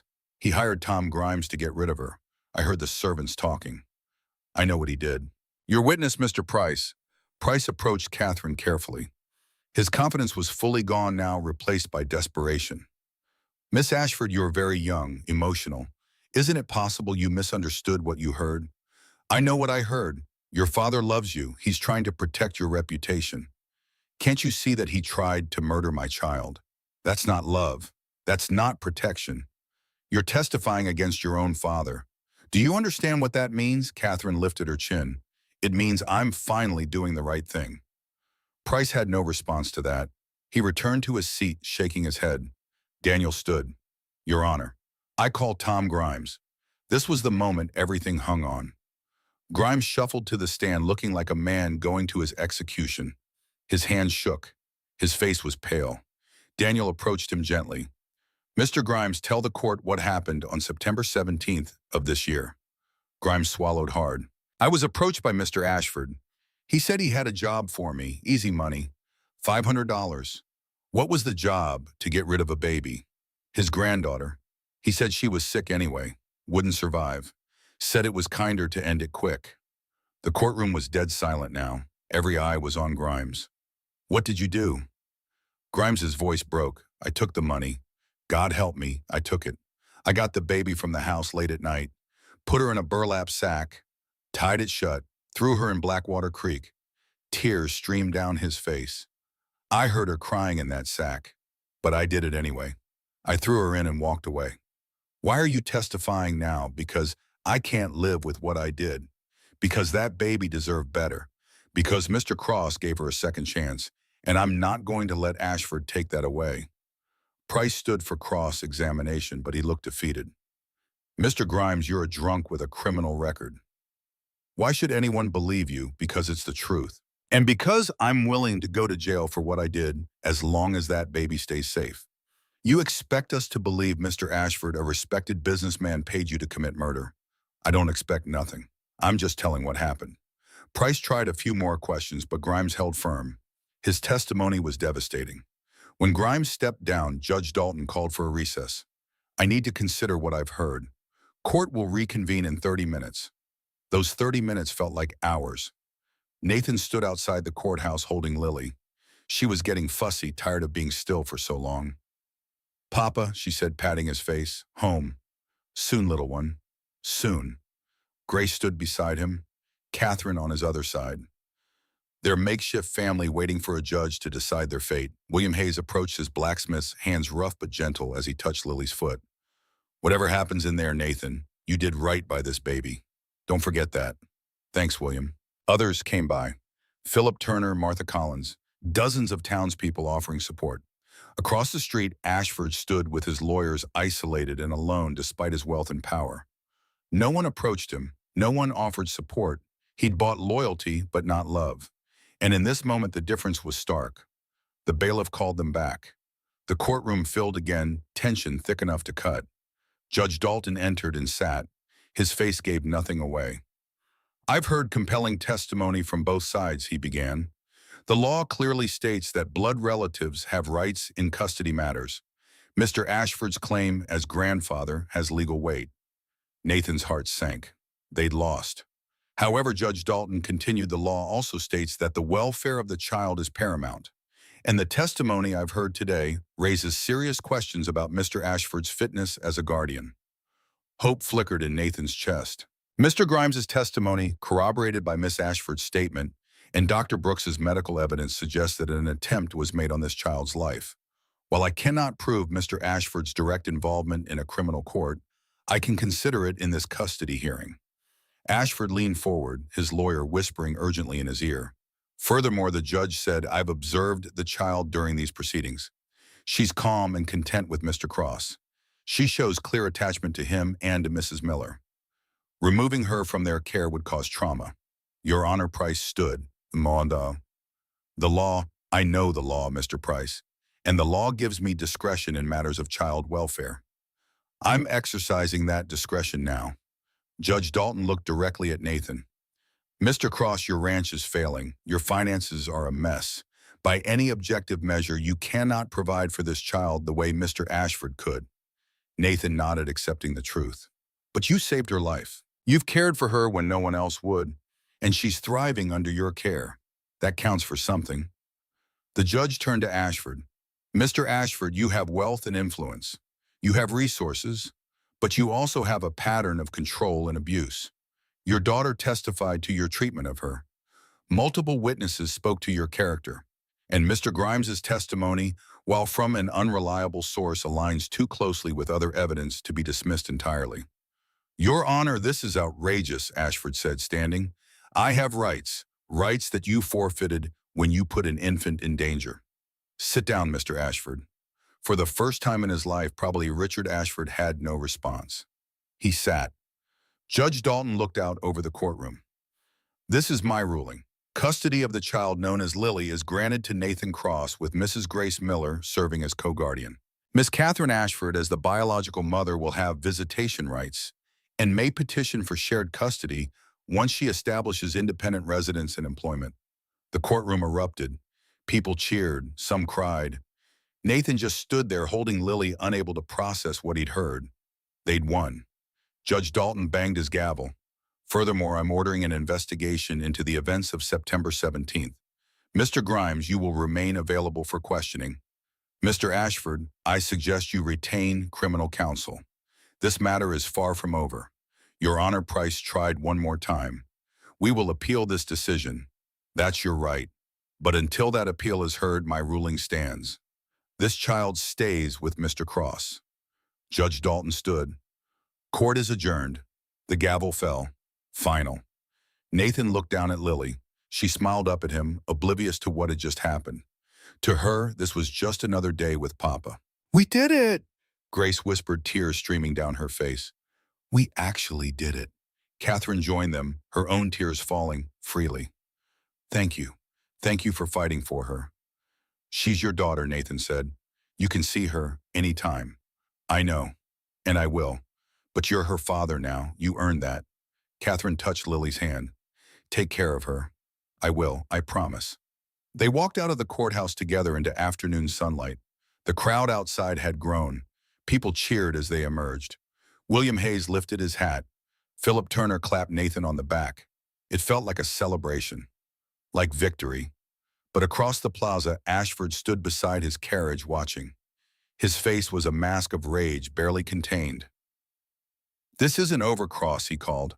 I'll appeal. I'll fight this. Do what you have to do, Nathan replied. But Lily stays with me. We'll see about that. You still owe the bank $300. Due in 3 days. You can't pay that debt. I'll take your ranch, and then we'll see how fit you are to raise a child. The words hit like cold water on the celebration. Nathan had forgotten about the mortgage and the chaos of the trial. $300. 3 days. He had maybe $50 to his name. No way to raise the rest. Ashford saw the realization on Nathan's face and smiled. Enjoy your victory while it lasts. It'll be short-lived. He climbed into his carriage and drove away, leaving Nathan standing in the street with a court order in his hand and a debt he couldn't pay hanging over his head. That night, back at the ranch, they tried to celebrate. Grace cooked a special dinner using ingredients she'd been saving for a special occasion. Catherine played with Lily, making her laugh with silly faces and songs. But Nathan couldn't shake the weight of Ashford's words. 3 days, then he'd lose everything. After dinner, William Hayes and Philip Turner showed up with a dozen other men from town. They came without announcement, their wagons rolling up the dirt road just as the sun was setting. We heard about the mortgage, William said without preamble. Heard Ashford's threatening to foreclose. It's his right, Nathan said. I owe the money. How much? $300. William reached into his pocket and pulled out a small cloth bag. He set it on the table with a solid thunk. That's $60. Money I've been saving for a new anvil. Take it. William, I can't. You can and you will. Philip stepped forward, placing another bag beside William's. 40 for me. Was saving for a new plow. One by one, the other men stepped forward. A farmer with $15, a shopkeeper with 20, the saloon owner Dutch with 30, saying it came from Nathan's change from the information about Grimes, so it was only right it came back. By the time they finished, $320 lay on the table. Nathan stared at the money, his throat too tight to speak. These men, most of whom he barely knew, had given him their savings. Money they needed for their own dreams, their own survival. Why, he finally managed. Because you stood up to Ashford, Williams said. Because you fought for that little girl when no one else would. Because you reminded us what it means to do right even when it costs everything. I'll pay you back. Every cent. We know you will. You're good for it. William stood, the other men following. Now get that money to the bank before Ashford can foreclose. And Nathan, thank you for showing us we don't have to be afraid. After they left, Nathan sat alone with the money. Grace and Catherine had taken Lily upstairs to put her to bed. The house was quiet except for the ticking of the clock on the mantel. $320. Exact change with 20 to spare. Nathan thought about his father, who'd built this ranch from nothing, who'd broken his back clearing land, stringing fence, building the house and barn with his own hands, who'd died too young, worn out from the work, but proud of what he'd created. This land was supposed to be Nathan's legacy, his children's legacy, but those children were gone, buried under 3 wooden crosses. Now he had a new child, not by blood but by choice.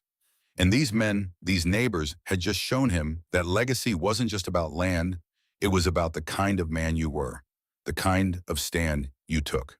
The next morning, Nathan rode to town before the bank opened. He was there at 8:45, waiting on the wooden bench outside, the money in a leather pouch in his coat. Horace Blackwell arrived at 8:55, looking surprised to see Nathan. Mr. Cross, I wasn't expecting you. Got your mortgage payment. Nathan followed him inside. Blackwell unlocked the door, lit the lamp, settled behind his desk with the air of a man who owned the world. Nathan laid the money on the counter. $300. Counted and exact. Blackwell counted it anyway, his thin fingers moving through the bills with practiced efficiency. When he finished, he looked up with barely concealed disappointment. This satisfies your current debt. But Mr. Cross, you're still just one payment away from default. And Mr. Ashford has made it clear he wants your property. Let him want. He won't get it. We'll see. Interest accumulates. Next payment is due in 30 days. Can you make it?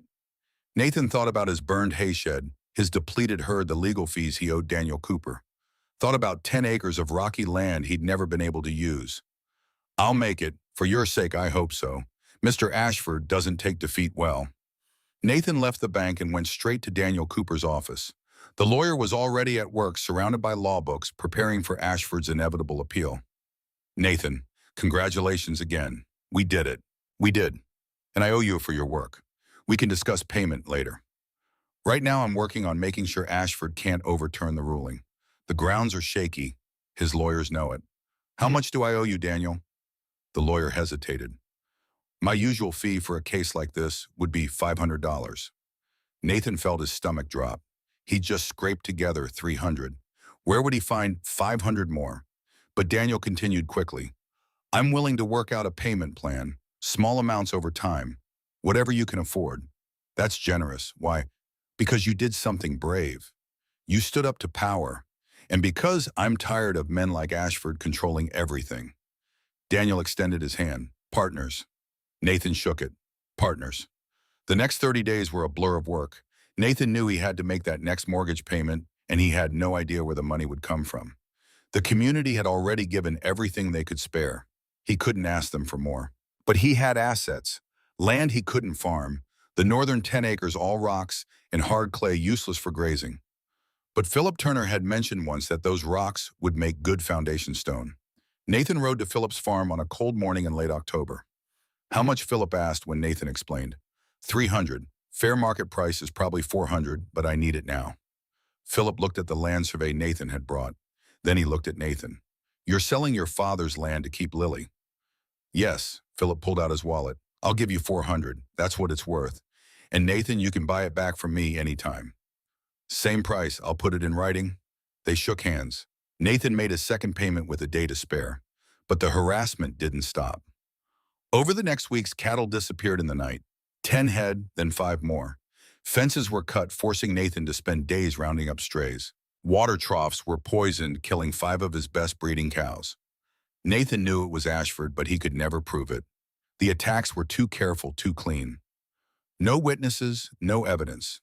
The community helped where they could.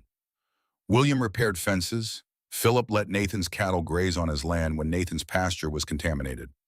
Dutch passed along warnings when Ashford's men were spotted near the ranch. Through it all, life found a rhythm. Catherine moved into the spare room permanently. She worked with Grace to care for Lily while Nathan worked the ranch.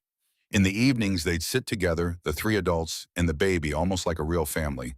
Grace taught Catherine how to cook, how to mend clothes, how to do the 100 small tasks that kept a household running. Catherine, who'd never worked a day in her life before, learned with a determination that surprised them all. I've been thinking, Catherine said one evening as they washed dishes. The schoolhouse position is opening up in the spring. The teacher is moving back east to care for her mother. You thinking of applying? I don't know if they'd have me. I'm Ashford's daughter. That name is poison. You're also the woman who stood up to him in court, Grace said. That counts for something. Catherine applied in November. The town board voted 4-3 to give her the job. William Hayes cast the deciding vote. She deserves a chance to prove she's not her father, he told the board. And those children deserve a teacher who knows what it means to fight for what's right. Catherine moved into a small house in town that winter. 2 rooms, a coal stove, a bed she'd bought secondhand from Martha Collins. It was the first place that had ever truly been hers. She came to the ranch every weekend to see Lily. The relationship between mother and daughter grew slowly, carefully. Lily knew Catherine as Aunt Vicky, the nice lady who brought presents and told stories. It was enough for all of them. 6 weeks after the trial, Sheriff Miller rode out to the ranch with grim news. Nathan saw him coming and knew from the set of his shoulders that something was wrong. Nathan, the sheriff said, dismounting slowly. Thought you should know. Tom Grimes is dead. Nathan felt his stomach tighten. Hal found him in his shack yesterday morning. Officially, they're calling it an accident. Too much to drink, hit his head. The sheriff paused, his eyes meeting Nathan's. But Nathan, there were fresh horse tracks leading to and from the place. And Grimes had been sober since the trial. Trying to turn his life around. Ashford, can't prove it. But yeah, probably. Sheriff Miller looked troubled. He's tying up loose ends. Be careful, Nathan. Watch your back. That night, Nathan slept with his rifle closer than usual. Every sound outside made him tense, every creak of the old house, every gust of wind against the windows. But no one came. Ashford was smart enough to know that killing Nathan or the others now would be too obvious. The harassment continued in other ways. Small attacks designed to bleed Nathan dry without leaving evidence. But Nathan endured. He had something to fight for now. Something more than just land and cattle and the ghosts of a family that was gone. Winter came hard that year. Snow fell in November, unusual for Texas, and stayed on the ground for days. The ranch work became brutal, breaking ice on water troughs, hauling feed to cattle that couldn't graze through the frozen ground. But there were good moments too. Lily's first birthday came in early December, or at least the day they decided to celebrate as her birthday since no one knew exactly when she'd been born. Grace baked a cake. Catherine brought a doll she'd sewn herself. William and his wife came by with a wooden rocking horse William had built in his shop. Lily sat in the middle of it all, clapping her hands, laughing at everything, completely unaware that a year ago she'd been left in a creek to die. She could walk now, toddling around the house on uncertain legs. She could say dozens of words. Papa, Mama, Aunt Vicky, horse, cow, cat, more mine, and her favorite no. No nap, she'd declare, then fall asleep in Nathan's arms 10 minutes later. No bath, she'd shout, then giggle as Grace washed her hair. She was a normal, healthy, stubborn toddler. Everything a child should be. In late January, news came from Carson City. The grand jury had been convened to investigate the attempt on Lily's life. The evidence was damning. The court transcript of Grimes's testimony, Catherine's detailed account, Maria Santos, who'd finally found the courage to testify about what she'd witnessed in the Ashford house. The trial lasted 3 weeks. Nathan didn't attend. He couldn't leave the ranch, not with Ashford's men still prowling around. But Daniel Cooper went, and he sent regular updates. The jury's struggling, Daniel wrote. Half want to convict. Half don't believe a man of Ashford's standing could do such a thing. It's going to be close. In the end, the jury couldn't agree. Hung jury, 8-4 for conviction, but not the unanimous verdict required. Ashford walked free on a technicality. But the damage was done. The scandal destroyed what the law could not. Families who'd done business with Ashford for decades pulled away. The bank board, facing pressure from depositors who didn't want their money associated with a man who tried to kill his own grandchild, forced him to resign. One by one, his properties were sold to pay legal debts. The mansion in Carson City, the ranch holdings, the business investments.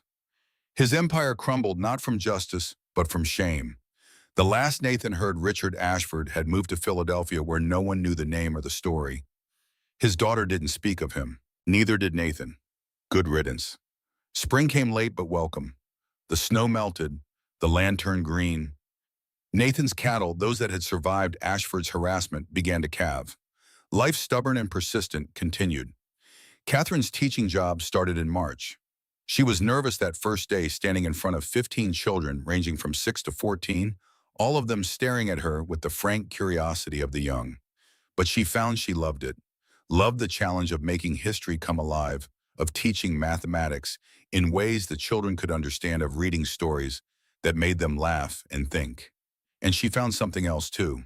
Samuel Wright was a farmer who lived 2 miles outside town, a widower with a 4-year-old son named Peter.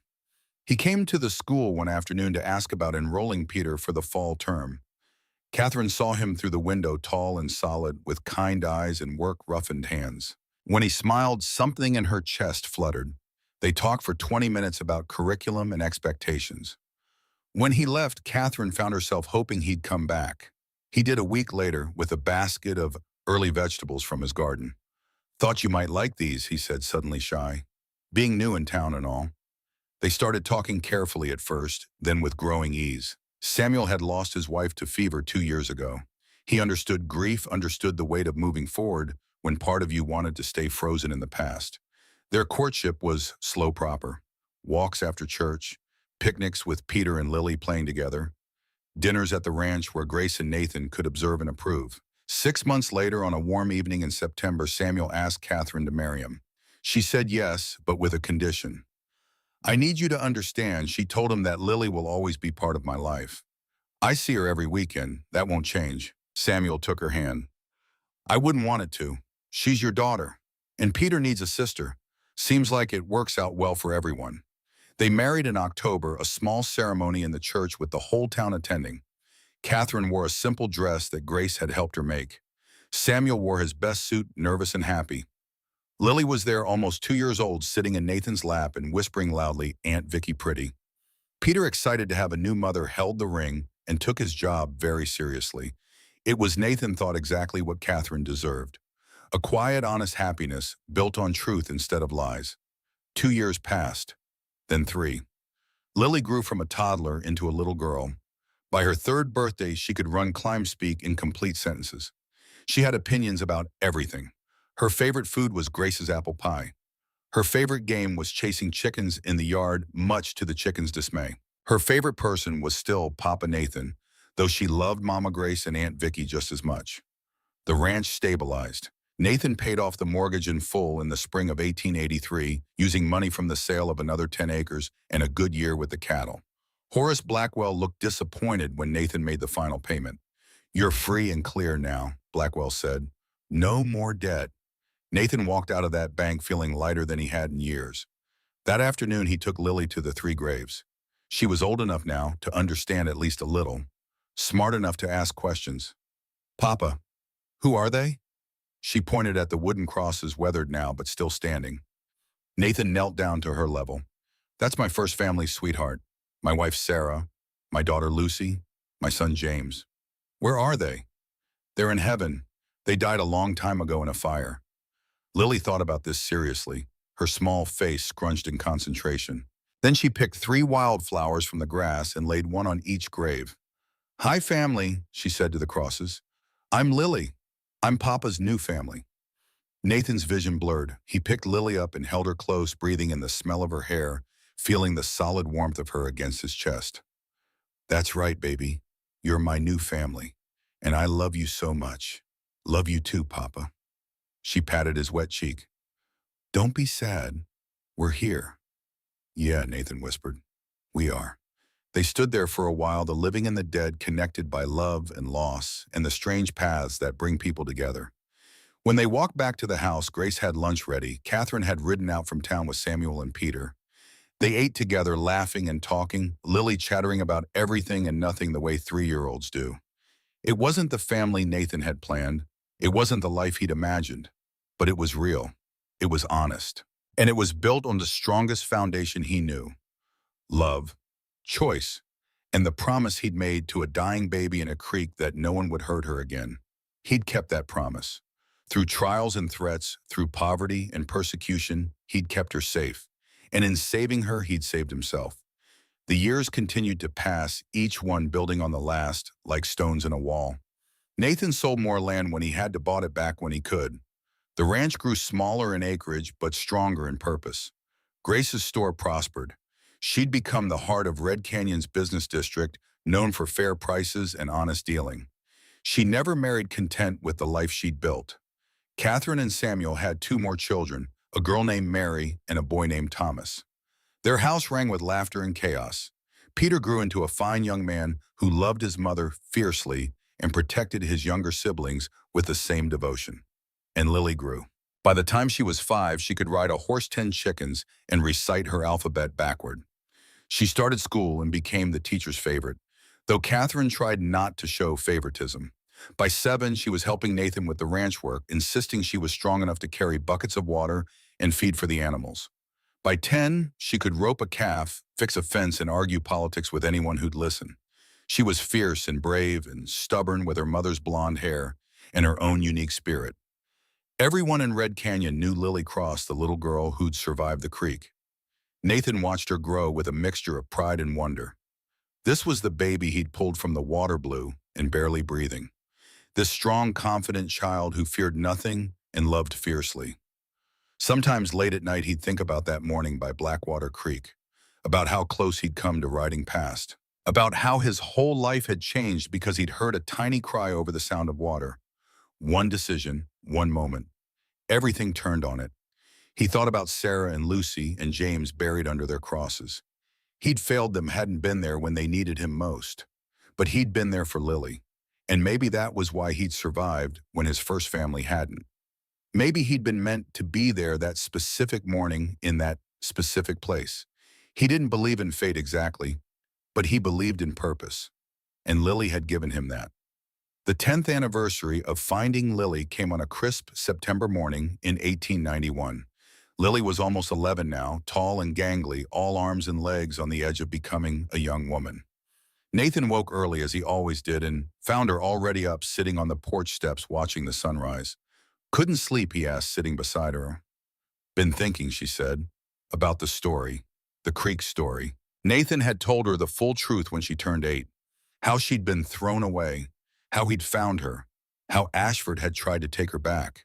She'd listened, solemnly asked questions, then declared that she was glad things had turned out the way they had. What about it? Lily leaned against his shoulder. Do you ever wish things were different, that your first family hadn't died, that you'd had a normal life? Nathan was quiet for a long moment. Every day, he said honestly, I love them. I still do. And I'd give anything to have saved them. He put his arm around her. But Lily, you need to understand something. Loving them doesn't mean I love you less. You're not a replacement for Lucy and James. You're your own person. And I love you for exactly who you are. I know, Papa. I just wanted to make sure you didn't regret it, choosing me over the ranch over everything. Nathan turned to look at her fully. I have never, not for one second, regretted choosing you. You gave me a reason to live when I'd forgotten why life mattered. You taught me that family isn't just blood.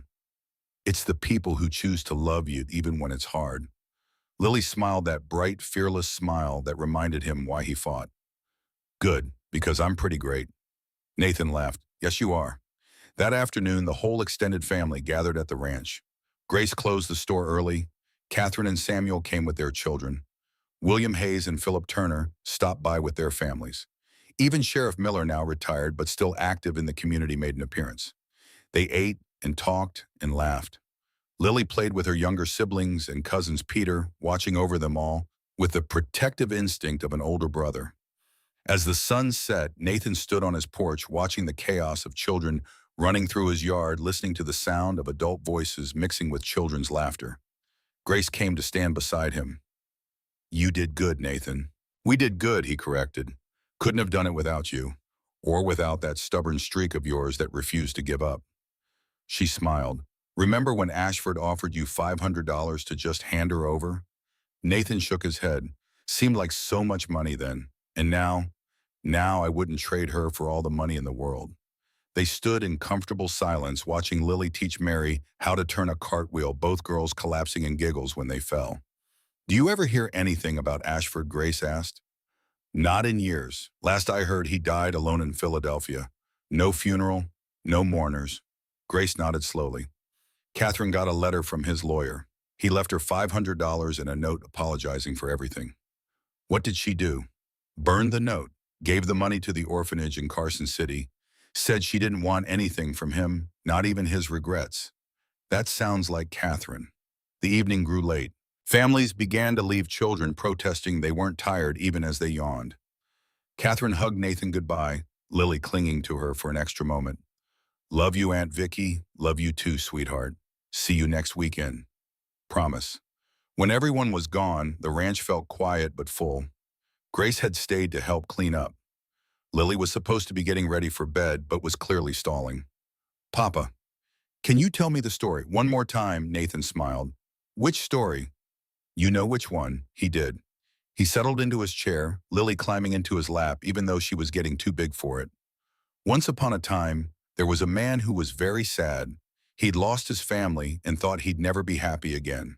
Then one day, while checking his fences, he heard a tiny voice calling for help. That was me, Lily said, even though her eyes were already closing. That was you. You were in the water and you were very cold, but you were brave. You fought to stay alive until someone could save you. And you saved me. I pulled you out. But really, sweetheart, you saved me. You gave me a reason to live again. You taught me that family isn't just blood.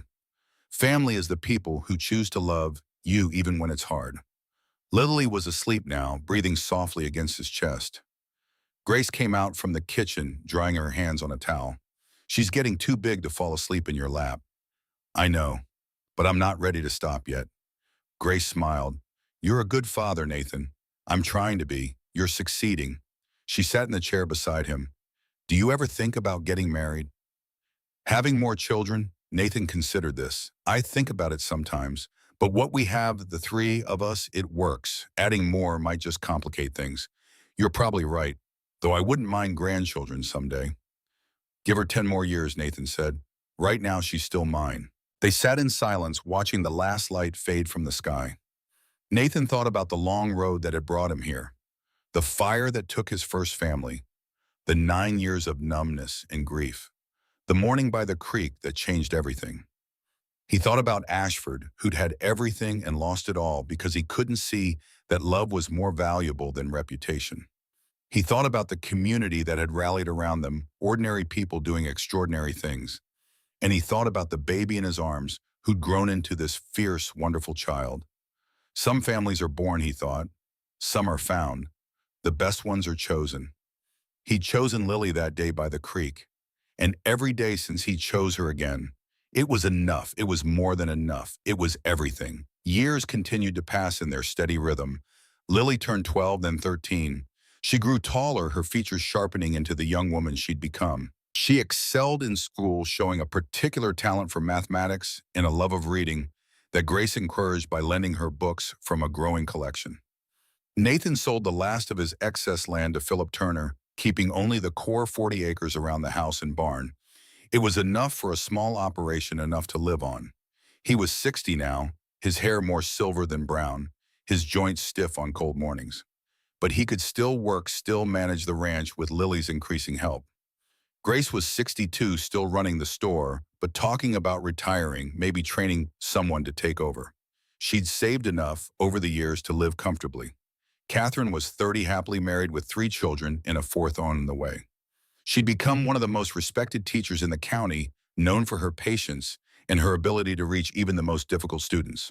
On a bright morning in May of 1896, 15 years after Nathan had pulled Lily from Blackwater Creek, he woke to find her already up dressed for town. Going somewhere, she grinned. "Mama Grace is teaching me bookkeeping. Says if I'm going to help run the store someday, I need to know the business side. You thinking about working at the store?" "Maybe. Or maybe I'll go to college, study mathematics, become a teacher like Aunt Vicky." Nathan felt a swell of pride. "You could do anything you want, Lily. I know. That's what you and Mama Grace always taught me." She kissed his cheek. "Love you, Papa. Love you too, sweetheart." He watched her ride off toward town on the mare he'd given her for her 14th birthday, sitting tall in the saddle, confident and capable. This was the baby he'd found dying in a creek. This strong, brilliant young woman who had the whole world ahead of her. Nathan walked to the 3 graves, something he did less often now, but still regularly. The wooden crosses had been replaced with stone markers purchased with money Nathan had saved over the years. Sarah Cross, beloved wife. Lucy Cross, beloved daughter. James Cross, beloved son. He knelt before them, his knees protesting, but still able. "I kept my promise," he said quietly. "I've found someone to protect, someone to love. She's not a replacement for our children. She's her own person. But she saved me, gave me a reason to keep living." He paused. "I hope you're at peace. I hope you know it. I never stopped loving you, but I had to move forward, had to keep living." The wind moved through the canyon, warm and gentle. Nathan stood, his joints creaking, and walked back toward the house. Grace was there, having come by to help with breakfast before the store opened. Morning Nathan, morning Grace. They moved around each other with the ease of 15 years of partnership, making coffee, frying eggs, comfortable in the silence. "Been thinking," Grace said, "about retiring. Martha Collins's daughter is interested in buying the store." "You sure? I'm 62, Nathan. Time to slow down. Enjoy what's left." "What would you do?" Grace smiled. "Travel, maybe? See the ocean? Visit those places I've only read about in books." "Sounds good." She poured coffee into 2 cups. "You could come with me. Leave the ranch to Lily. She's old enough to manage it." Nathan considered this. The idea of leaving, of seeing something beyond Red Canyon and the surrounding counties, appealed to him in a way it never had before. Maybe, he said, "Let me think about it." But deep down, he knew his answer. This ranch, this land, it was his last connection to his first family. He couldn't leave it. Not yet. Maybe not ever. The 15th anniversary of Lily's rescue came and went, marked with a quiet dinner at the ranch. Lily was 15 now, on the edge of womanhood, making plans for her future. She wanted to go to college, she announced, study mathematics and maybe engineering. Become one of those women who proved that girls could do anything boys could do. Nathan and Grace pooled their resources to make it happen. Catherine and Samuel contributed what they could. Even William Hayes and Philip Turner pitched in, remembering how they'd once saved Nathan's ranch. In the fall of 1897, Lily left for college in Austin. Nathan rode with her to the train station in Carson City, carrying her trunk, trying not to show how much it hurt to let her go. "You'll write," he asked. "Every week," she promised. "And you'll come home for Christmas. Try to stop me." She hugged him tight. "Thank you, Papa, for everything, for saving me, for raising me, for showing me what it means to be strong." Nathan's eyes blurred. "You did the saving, sweetheart. You saved me." The train whistle blew. Lily grabbed her bag and ran, turning to wave from the steps of the train car. Nathan watched until the train disappeared around a curve, carrying his daughter toward a future he could barely imagine. Then he went home to a house that felt too empty and too quiet. But he'd done it. He'd raised her, protected her, given her every opportunity to succeed. Now it was up to her. The years that followed were quieter. Nathan worked the ranch with hired help when he needed it. Grace retired and did some traveling, though she always came back to Red Canyon. Catherine's children grew. Peter became a farmer, like his father. Mary showed talent for painting. Thomas wanted to be a doctor. Lily came home for Christmas that first year, full of stories about her classes and her friends and the exciting world beyond Red Canyon. Nathan listened, proud and a little sad that she'd outgrown him. But she came back every summer to work on the ranch, proving she hadn't forgotten where she came from. In the summer of 1901, 20 years after Nathan had pulled her from Blackwater Creek, Lily came home with news. She'd graduated with honors. She'd been offered a job as a mathematics teacher at a girls' school in Houston. And she'd met someone, a young engineer named Robert, who shared her passion for numbers and building things. Nathan met Robert that summer, sized him up with a father's critical eye, and decided he was acceptable. Barely. They married in the fall in the same church where Catherine had married Samuel. Lily wore a white dress that Grace had helped her make, looking so beautiful and grown up that Nathan could barely recognize the baby he'd pulled from the creek. "You're crying, Papa," Lily whispered as they walked down the aisle together. "Can't help it. My little girl is all grown up." "I'll always be your little girl. I know, but you're not little anymore." He gave her away to Robert, shook the young man's hand, threatened him only half-jokingly with what would happen if he didn't treat Lily right. Then he sat beside Grace and Catherine and watched his daughter start her new life. It was exactly what he'd hoped for. Everything he'd fought for. Lily happy, Lily safe, Lily thriving. The years continued. Lily and Robert had children, 2 boys and a girl. They visited the ranch every summer, the grandchildren running wild across the land Nathan's father had cleared. Nathan grew older, his hair completely white now, his body worn from a lifetime of hard work. But he was content.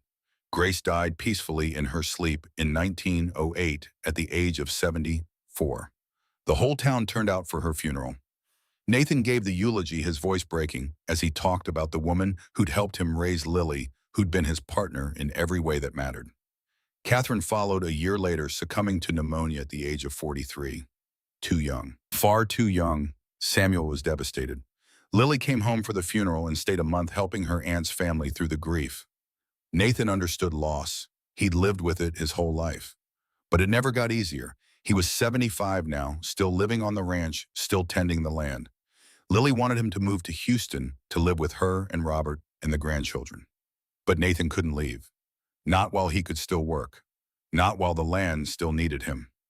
On a warm September morning in 1911, 30 years after he'd found Lily in Blackwater Creek, Nathan woke with a strange feeling in his chest.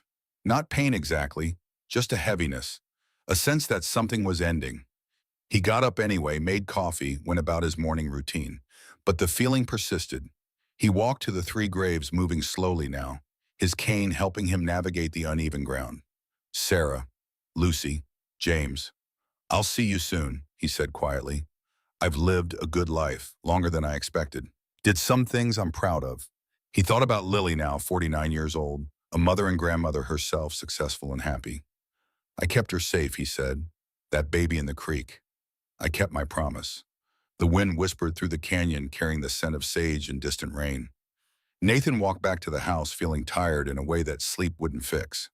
He sat in his chair on the porch looking out at the land he'd fought so hard to keep, watching the sun climb over the canyon walls, painting everything in gold.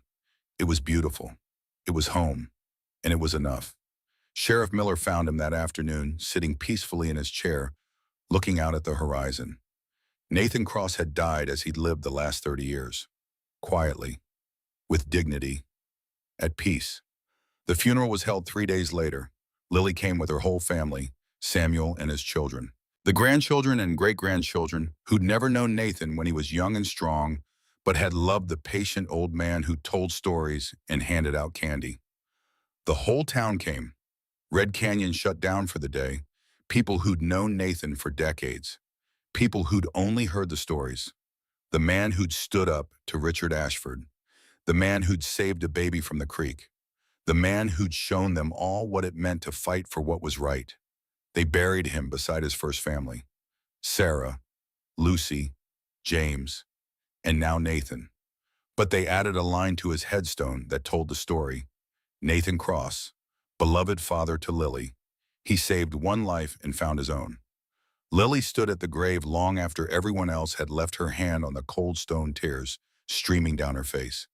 Thank you, Papa, she whispered, for everything, for pulling me out of that creek, for fighting for me, for showing me what love means.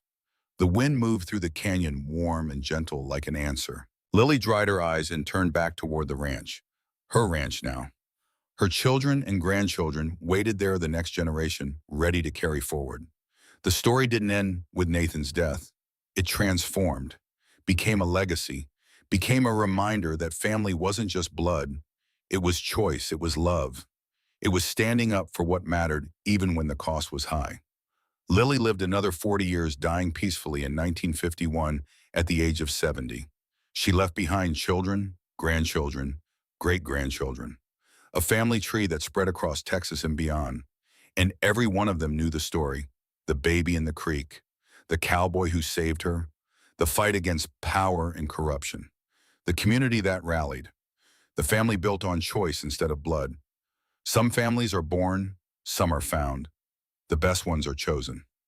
Nathan Cross had chosen Lily that morning by Blackwater Creek, and in doing so, he created something that lasted far beyond his own life. A legacy of love, a reminder that one person, one decision, one moment of courage can change everything. The ranch still stands, the graves are still tended, and on warm September mornings, if you listen carefully, you can almost hear the echo of a baby's cry, a cowboy's promise, and the beginning of a story that proves love is always stronger than hate. Always.